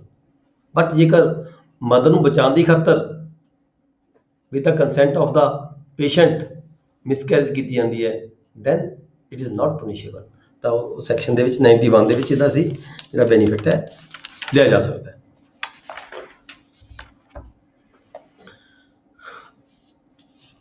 Next है section 92 act done in good faith for the benefit of a person without consent। देखो कई बार की होंगे सड़क के ऊपर एक्सीडेंट हो गया, ठीक है, फैमिली मैंबर को किसी को नहीं पता भी एक्सीडेंट हो गया, फैमिली मैंबर जो पेशेंट है उसनों एंबूलेंस या कोई व्यक्ति लैके हॉस्पिटल आ जाता है, तो उत्थे बहुत जरूरी है उसकी बचाव की खातर, उसकी लाइफ की खातर, बचाव की खातर ਉਹਦਾ ਆਪਰੇਸ਼ਨ ਕਰਨਾ ਬਹੁਤ ਜ਼ਰੂਰੀ ਹੈ। ਉੱਥੇ ਕੀ ਹੈਗਾ, ਕੰਸੈਂਟ ਨੂੰ ਵੇਟ ਕਰੇਗਾ ਡਾਕਟਰ, ਜਿੰਨੀ ਦੇਰ ਉਹਦੀ ਵੇਟ ਕਰੇਗਾ, ਜਾਂ ਸਰਕਮਸਟੈਂਸਸ ਐਸੇ ਨੇ ਵੀ ਕੰਸੈਂਟ ਲੈਣੀ ਹੀ ਮੁਸ਼ਕਲ ਹੈ, ਤਾਂ ਉੱਥੇ ਕੋਈ ਉਸ ਲੋਕਲ ਸ਼ਹਿਰ ਦੇ ਵਿੱਚ ਉਹਦਾ ਕੋਈ ਗਾਰਡੀਅਨ ਜਾਂ ਉਹਦਾ ਕੋਈ ਫੈਮਿਲੀ ਮੈਂਬਰ ਹੀ ਨਹੀਂ ਰਹਿੰਦਾ, ਉੱਥੇ ਕੰਸੈਂਟ ਲੈਣੀ ਵੀ ਮੁਸ਼ਕਲ ਹੈ। ਤੇ ਜੇ ਸਰਕਮਸਟੈਂਸਸ ਐਸੇ ਨੇ ਜੇਕਰ ਉਹਦਾ ਕੋਈ ਆਪਰੇਟ ਮੌਕੇ ਦਾ ਨਹੀਂ ਕੀਤਾ ਜਾਂਦਾ ਤਾਂ ਉਹਦੀ ਡੈਥ ਵੀ ਹੋ ਸਕਦੀ ਹੈ, ਉਹਨੂੰ ਨੁਕਸਾਨ ਵੀ ਹੋ ਸਕਦਾ ਹੈ। ਤਾਂ ਇਹੋ ਜਿਹੇ ਕੇਸਾਂ ਦੇ ਵਿੱਚ ਐਸੀ ਸਰਕਮਸਟੈਂਸਸ ਜਦੋਂ ਬਣ ਜਾਂਦੇ ਨੇ ਤਾਂ ਬਿਨਾਂ ਕੰਸੈਂਟ ਤੋਂ ਵੀ ਉਸ ਵਿਅਕਤੀ ਨੂੰ ਬਚਾਉਣ ਦੀ ਖਾਤਰ, ਉਹਦੇ ਬੈਨੀਫਿਟ ਦੀ ਖਾਤਰ ਗੁੱਡ ਫੇਥ ਦੇ ਵਿੱਚ ਜਿਹੜਾ ਕੋਈ ਕੰਮ ਕੀਤਾ ਜਾਂਦਾ ਹੈ, ਬੇਸ਼ੱਕ ਉਹਦਾ ਕੋਈ ਨੁਕਸਾਨ ਉਸ ਪੇਸ਼ੈਂਟ ਨੂੰ ਹੋ ਜਾਵੇ ਤਾਂ ਜਿਹੜਾ ਉਹ ਪਨਿਸ਼ੇਬਲ ਨਹੀਂ ਹੋਏਗਾ। ਸੈਕਸ਼ਨ 92 ਦੇ ਵਿੱਚ ਕੰਸਰਨ ਪਰਸਨ ਨੂੰ ਜਿਹੜਾ ਹੈਗਾ ਜੇ ਇੰਜਰੀ ਹੋ ਵੀ ਜਾਵੇ, ਨੁਕਸਾਨ ਹੋ ਵੀ ਜਾਵੇ, ਤਾਂ ਕੰਸਰਨ ਜਿਹੜਾ ਪਰਸਨ ਜਿਹਦੇ ਵੱਲੋਂ ਕੰਮ ਕੀਤਾ ਗਿਆ, ਡਾਕਟਰ ਹੈ ਕੋਈ ਵੀ ਹੈਗਾ, ਤਾਂ ਉਹ ਪਨਿਸ਼ੇਬਲ ਨਹੀਂ ਹੋਏਗਾ।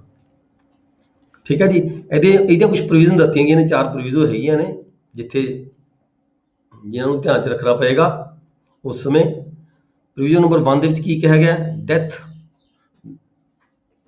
that this exception shall not extend to the intentional causing of death।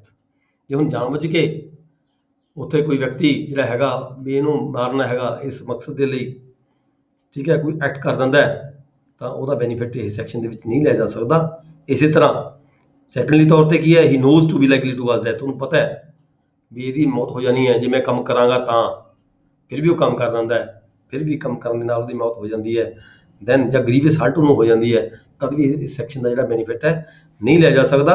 ਇਸੇ ਤਰ੍ਹਾਂ ਵੋਲੰਟਰੀ ਕਾਜ਼ਿੰਗ ਆਫ ਹਰਟ, ਉਹਨੂੰ ਪਤਾ ਹੈ ਇਸ ਗੱਲ ਦਾ ਵੀ ਜੇ ਮੈਂ ਇਹ ਐਕਟ ਕਰਦਾ ਤਾਂ ਜਿਹੜੀ ਪਤਾ ਵੋਲੰਟਰੀ ਕਾਜ਼ਿੰਗ ਆਫ ਹਰਟ ਵੀ ਇਹਦਾ ਨੁਕਸਾਨ ਹੋਏਗਾ, ਇਹਨੂੰ ਜਿਹੜੀ ਹੈਗੀ ਇੰਜਰੀ ਹੋਏਗੀ ਬਹੁਤ ਜ਼ਿਆਦਾ, ਮਤਲਬ ਕਿ ਆਪਰੇਸ਼ਨ ਕਰਨ ਦੇ ਨਾਲ ਇਹਦਾ ਜਿਹੜੀਆਂ ਅਗਲੀਆਂ ਨਾੜਾਂ ਵਗੈਰਾ ਹੈਗੀਆਂ ਨੇ ਉਹ ਵੀ ਕੱਟ ਸਕਦੀਆਂ ਨੇ, ਤੇ ਪਰ ਜਾਣਬੁੱਝ ਕੇ ਫਿਰ ਵੀ ਕੀਤਾ ਜਾਂਦਾ ਹੈ ਤਾਂ ਵੀ ਇਹਦਾ ਬੈਨੀਫਿਟ ਨਹੀਂ ਲਿਆ ਜਾ ਸਕਦਾ।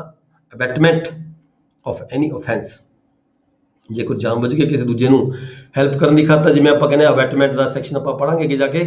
ਅਬੈਟਮੈਂਟ ਜਦੋਂ ਕਿਸੇ ਨੂੰ ਕਹਿੰਦੇ ਮਾਰ ਕਹਾੜੀ, ਉਹਨੇ ਆਪ ਨਹੀਂ ਮਾਰਨੀ ਹੁੰਦੀ, ਦੂਜੇ ਨੂੰ ਅਬੈਟ ਕਰਕੇ ਦੂਜੇ ਤੋਂ ਨੁਕਸਾਨ ਕਰਵਾਤਾ ਜਾਂਦਾ ਹੈ। ਜੇ ਇੱਦਾਂ ਦਾ ਵੀ ਕੋਈ ਮਨਸ਼ਾ ਹੋਵੇ ਉਸ ਬੰਦੇ ਦੀ ਤਾਂ ਵੀ ਜਿਹੜਾ ਹੈਗਾ ਉਹ ਇਸ ਸੈਕਸ਼ਨ ਦਾ ਬੈਨੀਫਿਟ ਨਹੀਂ ਲੈ ਸਕਦੇ। ਜਿਵੇਂ ਇਹਦੀ ਇੱਕ ਐਗਜ਼ਾਮਪਲ ਹੈ ਉਹ ਪੜ੍ਹ ਲੈਣੇ ਆਪਾਂ। Example A, Z is thrown from his horse. ਜਿਹੜਾ ਜੈਡ ਹੈਗਾ ਉਹ ਆਪਣੇ ਘੋੜੇ ਤੋਂ ਗਿਰ ਜਾਂਦਾ ਹੈ ਐਂਡ ਇਨਸੈਂਸੀਬਲ, ਉਹ ਅਨਕੌਂਸ਼ੀਅਸ ਹੋ ਜਾਂਦਾ ਹੈ, ਇਨਸੈਂਸੀਬਲ ਹੋ ਜਾਂਦਾ ਹੈ। A surgeon finds that Z requires to be tapened। ਜਿਹੜਾ ਸਰਜਨ ਹੈਗਾ ਉਹਨੂੰ ਲੱਗਦਾ ਹੈਗਾ ਵੀ ਜਿਹੜੀ ਜੈਡ ਦੀ ਹੈਗੀ ਆ ਮੌਕੇ ਤੇ ਇਮੀਡੀਏਟਲੀ ਜਿਹੜਾ ਇਹਦਾ ਆਪਰੇਸ਼ਨ ਕਰਨਾ ਬਣਦਾ ਹੈ। A not intending Zydus death, ਇਹਦੀ ਕੋਈ ਮਨਸ਼ਾ ਨਹੀਂ ਵੀ ਜੈਡ ਦੀ ਡੈਥ ਹੋ ਜਾਵੇ, but in good faith for ਜੈਡਸ benefit performs the tapen before Z recovers his power of judging। ਜਦੋਂ ਤੱਕ ਉਹਦੀ ਜਿਹੜੀ ਕੌਨਸ਼ੀਅਸ ਜਿਹੜੀ ਪਾਵਰ ਹੈ ਵਾਪਸ ਨਹੀਂ ਆ ਜਾਂਦੀ, ਉਸ ਤੋਂ ਪਹਿਲਾਂ ਫਿਰ ਕੀ ਹੈਗਾ ਉਹਦੇ ਵੱਲੋਂ ਜਿਹੜਾ ਆਪਰੇਟ ਕੀਤਾ ਜਾ ਚੁੱਕਿਆ ਹੁੰਦਾ ਹੈ। ਇਹ ਹੈਜ਼ ਕਮਿਟਡ ਨੋ ਅਫੈਂਸ। ਜੇ ਕੋਈ ਫਿਰ ਵੀ ਇੰਜਰੀ ਹੋ ਜਾਂਦੀ ਹੈ ਤਾਂ ਜਿਹੜਾ ਇਹ ਹੈਗਾ ਉਹਦੇ ਵੱਲੋਂ ਜਿਹੜੀ ਅਫੈਂਸਿਬਲ ਨਹੀਂ ਹੋਏਗੀ, ਪਨਿਸ਼ੇਬਲ ਨਹੀਂ ਹੋਏਗੀ। ਹਾਂਜੀ, ਨੈਕਸਟ ਐਗਜ਼ਾਮਪਲ ਇਹਦੀ ਹੋਰ ਪੜ੍ਹ ਲੈਣਾ ਹੈ ਜੀ। Example B, Z is carried off by tiger. Z ਨੂੰ ਕੋਈ ਟਾਈਗਰ ਹੈ, ਕੋਈ ਸ਼ੇਰ ਹੈ, ਚੁੱਕ ਕੇ ਲੈ ਗਿਆ। ਠੀਕ ਹੈ ਜੀ, ਜੈਡ ਨੂੰ ਕੋਈ ਸ਼ੇਰ ਹੈ ਚੁੱਕ ਕੇ ਲੈ ਗਿਆ। A fires at the tiger knowing it to be likely that the shot may be kill Z. ਇਹ ਫਾਇਰ ਕਰਦਾ ਟਾਈਗਰ ਦੇ ਉੱਪਰ, ਪਰ ਉਹਨੂੰ ਥੋੜਾ ਜਿਹਾ ਇਹ ਵੀ ਹੈਗਾ ਡਾਊਟ ਹੈਗਾ ਵੀ ਯਾਰ ਇਹ ਜਿਹੜਾ ਫਾਇਰ ਮੈਂ ਮਾਰ ਰਿਹਾ ਇਹ ਜੈਡ ਦੇ ਵੀ ਲੱਗ ਸਕਦਾ ਹੈ। ਠੀਕ ਹੈ, ਪਰ ਉਹਦੀ ਇੰਟੈਂਸ਼ਨ ਕੀ ਹੈ, ਉਹਦੀ ਮਨਸ਼ਾ ਕੀ ਹੈ? ਉਹਦੀ ਮਨਸ਼ਾ ਇਹ ਹੈ ਵੀ ਮੈਂ ਜਿਹੜਾ ਹੈਗਾ ਜੈਡ ਨੂੰ ਬਚਾਉਣਾ ਹੈ, ਸ਼ੇਰ ਚੁੱਕ ਕੇ ਲੈ ਕੇ ਜਾ ਰਿਹਾ ਹੈ। ਜੇ ਮੈਂ ਫਾਈਨ ਦੇ ਮਾਰਾਂਗਾ, ਗੋਲੀ ਮਾਰਾਂਗਾ ਤਾਂ ਜਿਹੜਾ ਉਹ ਛੱਡ ਕੇ ਉਸਨੂੰ ਛੱਡ ਦੇਗਾ, ਤਾਂ ਜਿਹੜਾ ਇਹਦੇ ਨਾਲ ਕੀ ਹੈਗਾ ਜੈਡ ਬਚ ਜਾਏਗਾ। But not intending to kill Z, ਉਹਦੀ ਜੈਡ ਨੂੰ ਮਾਰਨ ਦੀ ਕੋਈ ਮਨਸ਼ਾ ਨਹੀਂ ਹੈਗੀ, ਉਹਦੀ ਸ਼ੇਰ ਨੂੰ ਮਾਰਨ ਦੀ ਮਨਸ਼ਾ ਹੈਗੀ ਹੈ। And in good faith intending ਜੈਡਸ ਬੈਨੀਫਿਟ, ਜੈਡ ਦੇ ਬੈਨੀਫਿਟ ਦੀ ਖਾਤਰ A's ball give Z a mortal bound. ਜਦੋਂ ਇਹ ਗੋਲੀ ਮਾਰਦਾ ਹੈ ਉਹਦੇ ਨਾਲ ਕੀ ਹੁੰਦਾ, ਜੈਡ ਨੂੰ ਕੁਛ ਗੋਲੀ ਲੱਗਦੀ ਹੈ, ਉਹਦੇ ਜਿਹੜੇ ਬਾਉਂਡਸ ਨੇ ਜ਼ਖਮੀ ਉਹ ਵੀ ਹੋ ਜਾਂਦਾ ਹੈ ਨਾਲ। ਇਹ ਹੈਜ਼ ਕਮਿਟਡ ਨੋ ਅਫੈਂਸ। ਇੱਥੇ ਜਿਹੜਾ ਹੈਗਾ ਜਿਹੜਾ ਇਹ ਹੈਗਾ ਉਹ ਇਸ ਸੈਕਸ਼ਨ ਦਾ ਬੈਨੀਫਿਟ ਲਏਗਾ, ਉਹਨੂੰ ਇਹਦੇ ਲਈ ਪਨਿਸ਼ੇਬਲ ਨਹੀਂ ਹੋਏਗਾ। ਠੀਕ ਹੈ ਜੀ, ਨੈਕਸਟ ਐਗਜ਼ਾਮਪਲ ਇਹਦੀ ਹੋਰ ਪੜ੍ਹ ਲਈਏ। Example number C, A surgeon sees a child suffer an accident। Surgeon ਨੇ ਦੇਖਿਆ ਵੀ ਇੱਕ ਬੱਚੇ ਦੀ ਜਿਹੜਾ ਐਕਸੀਡੈਂਟ ਹੋ ਗਿਆ, which is likely to prove fatal unless an operation be immediately performed। ਬਹੁਤ ਨੁਕਸਾਨਦੇਹ ਹੋਏਗਾ ਇਸ ਦੇ ਲਈ ਜੇ ਇਹਦਾ ਆਪਰੇਸ਼ਨ ਇਮੀਡੀਏਟਲੀ ਨਹੀਂ ਕਰਦੇ। ਠੀਕ ਹੈ ਜੀ, there is no time to apply to the child's guardian। ਇੱਥੇ ਕੋਈ ਸਮਾਂ ਨਹੀਂ ਹੈਗਾ ਵੀ ਉਹਦੇ ਜਿਹੜੇ ਪੇਰੈਂਟਸ ਨੇ, ਉਹਦੇ ਗਾਰਡੀਅਨਸ ਨੇ, ਉਹਨਾਂ ਨੂੰ ਬੁਲਾਇਆ ਜਾਵੇ, ਉਹਨਾਂ ਦੀ ਕੰਸੈਂਟ ਲਈ ਜਾਵੇ। ਇਹ perform the operation of in spite of the entreaties of the child. ਇਹ ਵੱਲੋਂ ਜਿਹੜਾ ਉਹਦਾ ਆਪਰੇਸ਼ਨ ਹੈ ਕਰ ਦਿੱਤਾ ਜਾਂਦਾ ਹੈ। ਇੰਟੈਂਡਿੰਗ ਇਨ ਗੁੱਡ ਫੇਥ ਦੇ ਵਿੱਚ ਦਾ ਚਾਈਲਡਸ ਬੈਨੀਫਿਟ ਦੀ ਖਾਤਰ ਇਹ ਹੈਜ਼ ਕਮਿਟਡ ਨੋ ਅਫੈਂਸ। ਜੇਕਰ ਕੋਈ ਇੰਜਰੀ ਬੱਚੇ ਨੂੰ ਹੋ ਜਾਂਦੀ ਹੈ ਫਿਰ ਵੀ ਉਹ ਮਤਲਬ ਕਿ ਤਾਂ ਜਿਹੜਾ ਇਹਦਾ ਬੈਨੀਫਿਟ ਹੈਗਾ ਉਹ ਡਾਕਟਰ ਨੂੰ ਮਿਲੇਗਾ, ਉਹ ਪਨਿਸ਼ੇਬਲ ਨਹੀਂ ਹੋਏਗਾ। ਇਹ has committed no offence here. Next ਹੈ section 93, communication made in good faith. ਜੇ ਕੋਈ ਵਿਅਕਤੀ ਕਿਸੇ ਨੂੰ ਕੋਈ ਕਮਿਊਨੀਕੇਸ਼ਨ ਕਰਦਾ ਹੈ, ਗੁੱਡ ਫੇਥ ਵਿੱਚ ਕਰਦਾ ਹੈ, ਪਰ ਉਸ ਵਿਅਕਤੀ ਨੂੰ ਜਿਸ ਨੂੰ ਕਮਿਊਨੀਕੇਟ ਕੋਈ ਗੱਲ ਕਹੀ ਹੁੰਦੀ ਹੈ ਉਹਦਾ ਕੋਈ ਨੁਕਸਾਨ ਹੋ ਜਾਂਦਾ ਹੈ, ਤਾਂ ਉਹਦਾ ਜਿਹੜਾ ਹੈਗਾ ਉਹ ਪਨਿਸ਼ੇਬਲ ਨਹੀਂ ਹੋਏਗਾ ਜਿਸ ਵਿਅਕਤੀ ਨੇ ਕਮਿਊਨੀਕੇਸ਼ਨ ਕੀਤੀ ਹੈ। ਸੈਕਸ਼ਨ 94 ਹੈ ਜੀ। 94 ਚ ਕੀ ਹੈ, act to which a person is compelled by threat. ਕੋਈ ਵਿਅਕਤੀ ਹੈ ਉਹਨੂੰ ਜਾਣਬੁੱਝ ਕੇ ਧੱਕੇ ਦੇ ਨਾਲ ਚੋਰ ਮਤਲਬ ਕਿ ਥ੍ਰੈਟ ਕਰਕੇ ਉਸ ਤੋਂ ਕੋਈ ਕੰਮ ਕਰਵਾਇਆ ਜਾਂਦਾ ਹੈ। ਠੀਕ ਹੈ, ਤਾਂ ਜਿਹੜਾ ਉਹਦੇ ਵੱਲੋਂ ਕੀਤਾ ਗਿਆ ਜਿਹੜਾ ਕੰਮ ਹੈ ਉਹ ਪਨਿਸ਼ੇਬਲ ਨਹੀਂ ਹੋਏਗਾ। ਜਿਵੇਂ ਕਿ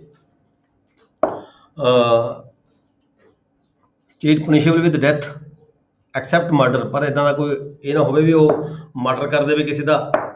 ਠੀਕ ਹੈ ਜੀ, ਐਪਰੀਹੈਂਸ਼ਨ, ਉਹਨੂੰ ਆਪਦਾ ਡਰ ਹੋਵੇ ਵੀ ਜੇ ਮੈਂ ਇਹ ਕੰਮ ਨਹੀਂ ਕਰਾਂਗਾ ਤਾਂ ਇਹ ਮੈਨੂੰ ਮਾਰ ਦੇਣਗੇ। ठीक है, इदां उस समय कोई काम ਉਹਦੇ ਵੱਲੋਂ ਕੀਤਾ ਜਾਂਦਾ ਤਾਂ ਉਹ ਪੁਨਿਸ਼ੇਬਲ ਨਹੀਂ ਹੋਏਗਾ।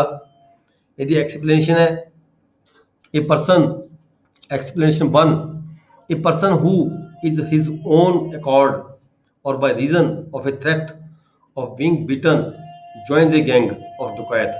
ਜੇ ਕੋਈ ਵਿਅਕਤੀ ਨੂੰ ਇਸ ਗੱਲ ਦਾ ਡਰ ਹੈ ਵੀ ਮੈਨੂੰ ਇਹ ਕੁੱਟਣਗੇ, ਜਿਹੜੇ ਡਕੈਤ ਨੇ ਉਹ ਡਕੈਤਾਂ ਵਿੱਚ ਰਲ ਜਾਂਦਾ ਹੈ, ਡਾਕੂ ਬਣ ਜਾਂਦਾ ਹੈ, ਤਾਂ ਉਹ ਇਸ ਗੱਲ ਦਾ ਬੈਨੀਫਿਟ ਨਹੀਂ ਲੈ ਸਕਦਾ ਵੀ ਆ ਜੀ ਮੈਨੂੰ ਤਾਂ ਇਹ ਕੁੱਟਦੇ ਸੀ ਮਾਰਦੇ ਸੀ ਮੈਂ ਤਾਂ ਇਹਨਾਂ ਨਾਲ ਰਲ ਗਿਆ। ਉਹ ਤਾਂ ਫਾਰ ਦਾ ਟਾਈਮ ਵੀ ਇੱਕ ਮੌਕਾ ਹੋ ਸਕਦਾ ਹੈ ਵੀ ਉਸਨੇ ਆਪਦਾ ਬਚਾਓ ਕਰਨਾ ਸੀ, ਉਸ ਵੇਲੇ ਕਰ ਲਿਆ, ਕੋਈ ਕੰਮ ਕਿਹਾ ਸੀ ਉਹਨੇ ਕਰ ਦਿੱਤਾ, ਠੀਕ ਹੈ। ਪਰ ਜਦੋਂ ਕੋਈ ਬੰਦਾ ਗੈਂਗਾਂ 'ਚ ਹੀ ਰਲ ਗਿਆ, ਗੈਂਗ ਦੇ ਵਿੱਚ ਹੀ ਰਲ ਗਿਆ, ਤਾਂ ਉਹ ਇਸ ਗੱਲ ਦਾ ਬੈਨੀਫਿਟ ਨਹੀਂ ਲੈ ਸਕਦਾ ਵੀ ਮੈਨੂੰ ਤਾਂ ਇਹ ਕੁੱਟਦੇ ਮਾਰਦੇ ਸੀ, ਮੈਂ ਤਾਂ ਇਹਨਾਂ 'ਚ ਤਾਂ ਰਲ ਗਿਆ ਸੀ, ਠੀਕ ਹੈ। ਨੈਕਸਟ ਹੈ explanation 2, a person seized by a gang of dacoits। ਡਕੈਤਾਂ ਦਾ ਕੋਈ ਗੈਂਗ ਆ ਗਿਆ ਕਿਸੇ ਲੋਹਾਰ ਦੇ ਕੋਲੇ, ਉਹਨੂੰ ਕਿਹਾ ਜਾ ਕੇ ਵੀ ਤੂੰ ਆਪਦੇ ਸੰਦ ਚੁੱਕ ਤੇ ਉਹ ਫਲਾਣੇ ਘਰ ਦੇ ਵਿੱਚ ਜਾ ਕੇ ਸਾਡੇ ਨਾਲ ਚੱਲ ਤੇ ਜਾ ਕੇ ਤਾਲਾ ਤੋੜ, ਅੱਗੇ ਅਸੀਂ ਉੱਥੇ ਚੋਰੀ ਕਰਨੀ ਹੈ ਤੇ ਨਹੀਂ ਤਾਂ ਤੈਨੂੰ ਮਾਰ ਦਾਂਗੇ। ਇੱਥੇ ਆ ਕੇ ਜਿਹੜਾ ਆਪਣਾ ਲੋਹਾਰ ਹੈਗਾ, ਠੀਕ ਹੈ, ਉਹਦਾ ਇੱਥੇ ਕੋਈ ਦੋਸ਼ ਨਹੀਂ ਹੈਗਾ ਤੇ ਜਾ ਕੇ ਜੇ ਤਾਲਾ ਤੋੜਦਾ ਵੀ ਹੈਗਾ ਤਾਂ ਉਹਦੇ ਤੇ ਕੋਈ ਕ੍ਰਿਮੀਨਲ ਪ੍ਰੋਸੀਡਿੰਗ ਨਹੀਂ ਚੱਲਣਗੀਆਂ, ਕਿਉਂਕਿ ਉਹਨੂੰ ਡਰ ਸੀਗਾ ਵੀ ਜੇ ਮੈਂ ਨਹੀਂ ਕਰਦਾ ਤਾਂ ਉਹਨੇ ਕਿਹਾ ਸੀ ਮੈਂ ਅਸੀਂ ਇੱਥੇ ਤੈਨੂੰ ਮਾਰਾਂਗੇ। ਤਾਂ ਸੈਕਸ਼ਨ 94 ਦਾ ਹੈਗਾ ਜਿਹੜਾ ਉਹ ਬੈਨੀਫਿਟ ਲੈ ਸਕਦਾ ਹੈ। That will not be punishable for the ਜਿਹੜਾ ਸਮਿਥ ਹੈਗਾ, ਠੀਕ ਹੈ, he will not be punishable. Section 95 ਹੈ ਜੀ ਐਕਟ ਕਾਜ਼ਿੰਗ ਸਲਾਈਟ ਹਾਰਮ। ਇਹ ਹਲਕੀ ਜਿਹੀ ਕਿਸੇ ਨੂੰ ਨੁਕਸਾਨ ਹੋ ਜਾਂਦਾ ਕੋਈ ਕੰਮ ਕਰਨ ਦੇ ਨਾਲ, ਜਿਹੜਾ ਉਹਦਾ ਉਸ ਹਲਕੀ ਨੁਕਸਾਨ ਦਾ ਜਿਹੜਾ ਹੈਗਾ ਬੈਨੀਫਿਟ ਹੈ ਜਿਹੜਾ ਦੂਜਾ ਬੰਦਾ ਉਹਦੇ ਖਿਲਾਫ ਕੋਈ ਕ੍ਰਿਮੀਨਲ ਪ੍ਰੋਸੀਡਿੰਗ ਵਗੈਰਾ ਨਹੀਂ ਕਰ ਸਕਦਾ। Nothing is N offense is reasonable by reason that is causes or that is intended to cause any harm if that harm is so slight। ਬਹੁਤ ਥੋੜੀ ਹੈਗੀ ਹੈ ਜਿਹੜੀ ਕਿ ਆਮ ਜਨਤਾ ਨੂੰ, ਆਮ ਵਿਅਕਤੀ ਨੂੰ ਹੀ ਦਿਖਦੇ ਵੀ ਕੋਈ ਖਾਸ ਗੱਲ ਨਹੀਂ ਯਾਰ, ਐਡੀ ਕੀ ਗੱਲ ਹੈਗੀ ਹੈ, ਇੰਨੀ ਕੁ ਹਾਰਮ ਹੋਗੀ ਤਾਂ ਉਹਦਾ ਜਿਹੜੇ ਕਿਸੇ ਬੰਦੇ ਨੂੰ ਹੋ ਜਾਂਦੀ ਹੈ। that no person of ordinary sense and temper would complain of such harm। ਠੀਕ ਹੈ, ਉਹਦਾ ਜਿਹੜਾ ਦੂਜਾ ਬੰਦਾ ਉਹਦੇ ਖਿਲਾਫ ਪ੍ਰੋਸੀਡਿੰਗ ਨਹੀਂ ਚੱਲ ਸਕਦੀਆਂ ਜੀ ਹਲਕੀ ਹਾਰਮ ਕਿਸੇ ਨੂੰ ਹੋ ਜਾਵੇ। ਇਹਦੇ ਨਾਲ ਜਿਹੜਾ ਆਪਣਾ ਇਹ ਸੈਕਸ਼ਨਸ ਹੈਗੇ ਨੇ 95 ਤੱਕ, ਇੱਥੇ ਆਪਾਂ ਜਿਹੜਾ ਲੈਕਚਰ ਅੱਜ ਬੰਦ ਕਰਾਂਗੇ CRPC ਦਾ। ਨੈਕਸਟ ਅਸੀਂ ਪੜਾਂਗੇ ਰਾਈਟ ਆਫ ਪ੍ਰਾਈਵੇਟ ਡਿਫੈਂਸ। ਇਹ ਥੋੜਾ ਜਿਹੜਾ ਹੈਗਾ ਇਹ ਸੈਕਸ਼ਨ ਲੰਮਾ ਹੈਗਾ, ਇਹਦੇ 4-5 ਸੈਕਸ਼ਨਸ ਹੈਗੇ ਨੇ। ਰਾਈਟ ਆਫ ਪ੍ਰਾਈਵੇਟ ਡਿਫੈਂਸ ਔਰ ਬਹੁਤ ਇੰਪੋਰਟੈਂਟ ਹੈ। ਇਹਦੇ ਨਾਲ ਹੀ ਆਪਾਂ ਜਿਹੜਾ ਲੈਕਚਰ ਹੈ CRPC ਦਾ ਬੰਦ ਕਰਾਂਗੇ। ਕਿਸੇ ਦਾ ਕੋਈ ਕੁਐਸਚਨ ਹੈ ਕਰ ਸਕਦਾ ਹੈ ਜੀ।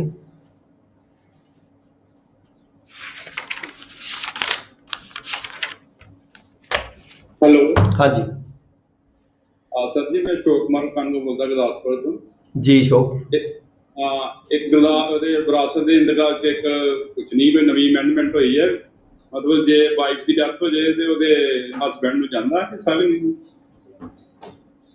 ਨਵੀਂ ਅਮੈਂਡਮੈਂਟ ਕਦੋਂ ਹੋਈ ਹੈ ਸਰ? ਕੋਈ ਨਵੀਂ ਅਮੈਂਡਮੈਂਟ ਹੋਈ ਹੈ ਨਾ ਇਹਦੇ ਵਿੱਚ, ਕੋਈ ਵਾਈਫ ਜੇ ਡੈਥ ਹੋ ਜਾਏ ਤੇ ਹਸਬੈਂਡ ਨੂੰ ਜਾਂਦਾ ਸ਼ੇਅਰ? ਜਾਂਦਾ ਜੀ, ਬਿਲਕੁਲ ਜਾਂਦਾ ਹੈ। ਜਾਂਦਾ ਠੀਕ। ਹਾਂ, ਤੁਸੀਂ ਦੇਖੋ, ਗੱਲ ਸੁਣੋ। ਸਕਸੈਸ਼ਨ ਐਕਟ ਦੇ ਵਿੱਚ, ਇਹ ਬੁੱਕ ਦੇ ਵਿੱਚ ਬਹੁਤ ਹੀ ਡਿਟੇਲ ਦਿੱਤਾ ਗਿਆ ਹੈਗਾ। ਕਿਸੇ ਤਰ੍ਹਾਂ ਦੀ ਕੋਈ ਵੀ ਪ੍ਰੋਬਲਮ ਸਕਸੈਸ਼ਨ ਐਕਟ ਦੇ ਸੰਬੰਧ ਵਿੱਚ ਆਉਂਦੀ ਹੈ, ਇਹਦੇ ਵਿੱਚ ਜਿਹੜਾ ਹੈਗਾ ਇਹ ਸਕਸੈਸ਼ਨ ਵਿਦ ਫਿਗਰਸ। ਹਾਂਜੀ, ਆ ਦੇਖੋ, ਇਹਦੇ ਸਕਸੈਸ਼ਨ ਐਕਟ ਬਹੁਤ ਜ਼ਬਰਦਸਤ ਹੈ ਸਰ, ਐਕਸਪਲੇਨ ਤੁਸੀਂ ਕੀਤਾ। ਇਹ 7-8 ਬੁੱਕਸ ਦੇ ਵਿੱਚੋਂ ਕੰਸਲਟ ਕਰਕੇ ਜੱਜਾਂ ਦੀਆਂ ਜੱਜਮੈਂਟਸ ਨੂੰ ਦੇਖਦੇ ਹੋਏ, ਬਹੁਤ ਸਾਰੀਆਂ ਸੁਪਰੀਮ ਕੋਰਟ ਦੀਆਂ, ਹਾਈ ਕੋਰਟ ਦੀਆਂ ਜੱਜਮੈਂਟਸ ਨੂੰ ਧਿਆਨ 'ਚ ਰੱਖਦੇ ਹੋਏ ਜਿਹੜਾ ਸਕਸੈਸ਼ਨ ਐਕਟ ਦੀ ਡਿਟੇਲ ਇਹਦੇ ਵਿੱਚ ਦਿੱਤੀ ਗਈ ਹੈ। ਕਿਸੇ ਤਰ੍ਹਾਂ ਦੀ ਕੋਈ ਵੀ ਪ੍ਰੋਬਲਮ ਸਕਸੈਸ਼ਨ ਐਕਟ ਦੇ ਸੰਬੰਧ ਵਿੱਚ ਆਉਂਦੀ ਹੈ, ਤੁਸੀਂ ਇਹਨੂੰ ਪੜ੍ਹ ਸਕਦੇ ਹੋ। ਡਿਟੇਲ ਦੇ ਵਿੱਚ ਬਹੁਤ ਮਿਨਿਊਟਲੀ, ਉੱਪਰੋਂ ਨਹੀਂ, ਬੜੇ ਬਰੀਕੀ ਦੇ ਨਾਲ ਪੜ੍ਹਨਾ ਪੈਂਦਾ ਹੈ।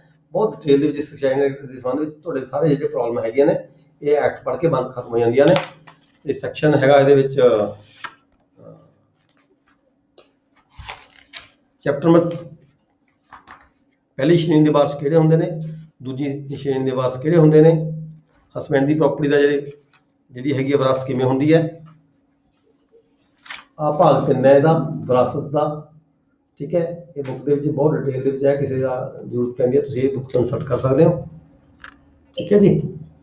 ਇਹ ਸ਼ੁਰੂ ਹੋ ਜਾਂਦਾ ਹੈ, ਇਹ ਸੈਕਸ਼ਨ ਜਿਹੜੀ ਹੈਗੀਆਂ ਨੇ ਵਿਦ ਫਿਗਰ ਦਿੱਤਾ ਹੈ ਸਾਰਾ ਜੀ। ਇਹ ਪ੍ਰਾਪਰਟੀ ਜਿਹੜੀ ਇਸਤਰੀ ਹੈ ਉਹਦੀ ਵਿਰਾਸਤ ਕਿਵੇਂ ਹੁੰਦੀ ਹੈ, ਜੈਂਟਸ ਦੀ ਵਿਰਾਸਤ ਕਿਵੇਂ ਹੁੰਦੀ ਹੈ, ਜੇ ਕੋਈ ਮੁਹੰਮਦਨ ਹੈ ਤਾਂ ਉਹਦੀ ਵਿਰਾਸਤ ਕਿਵੇਂ ਹੁੰਦੀ ਹੈ। ਮੁਹੰਮਦਨ ਦੇ ਅੱਗੇ ਦਿੱਤੇ ਹੋਏ ਨੇ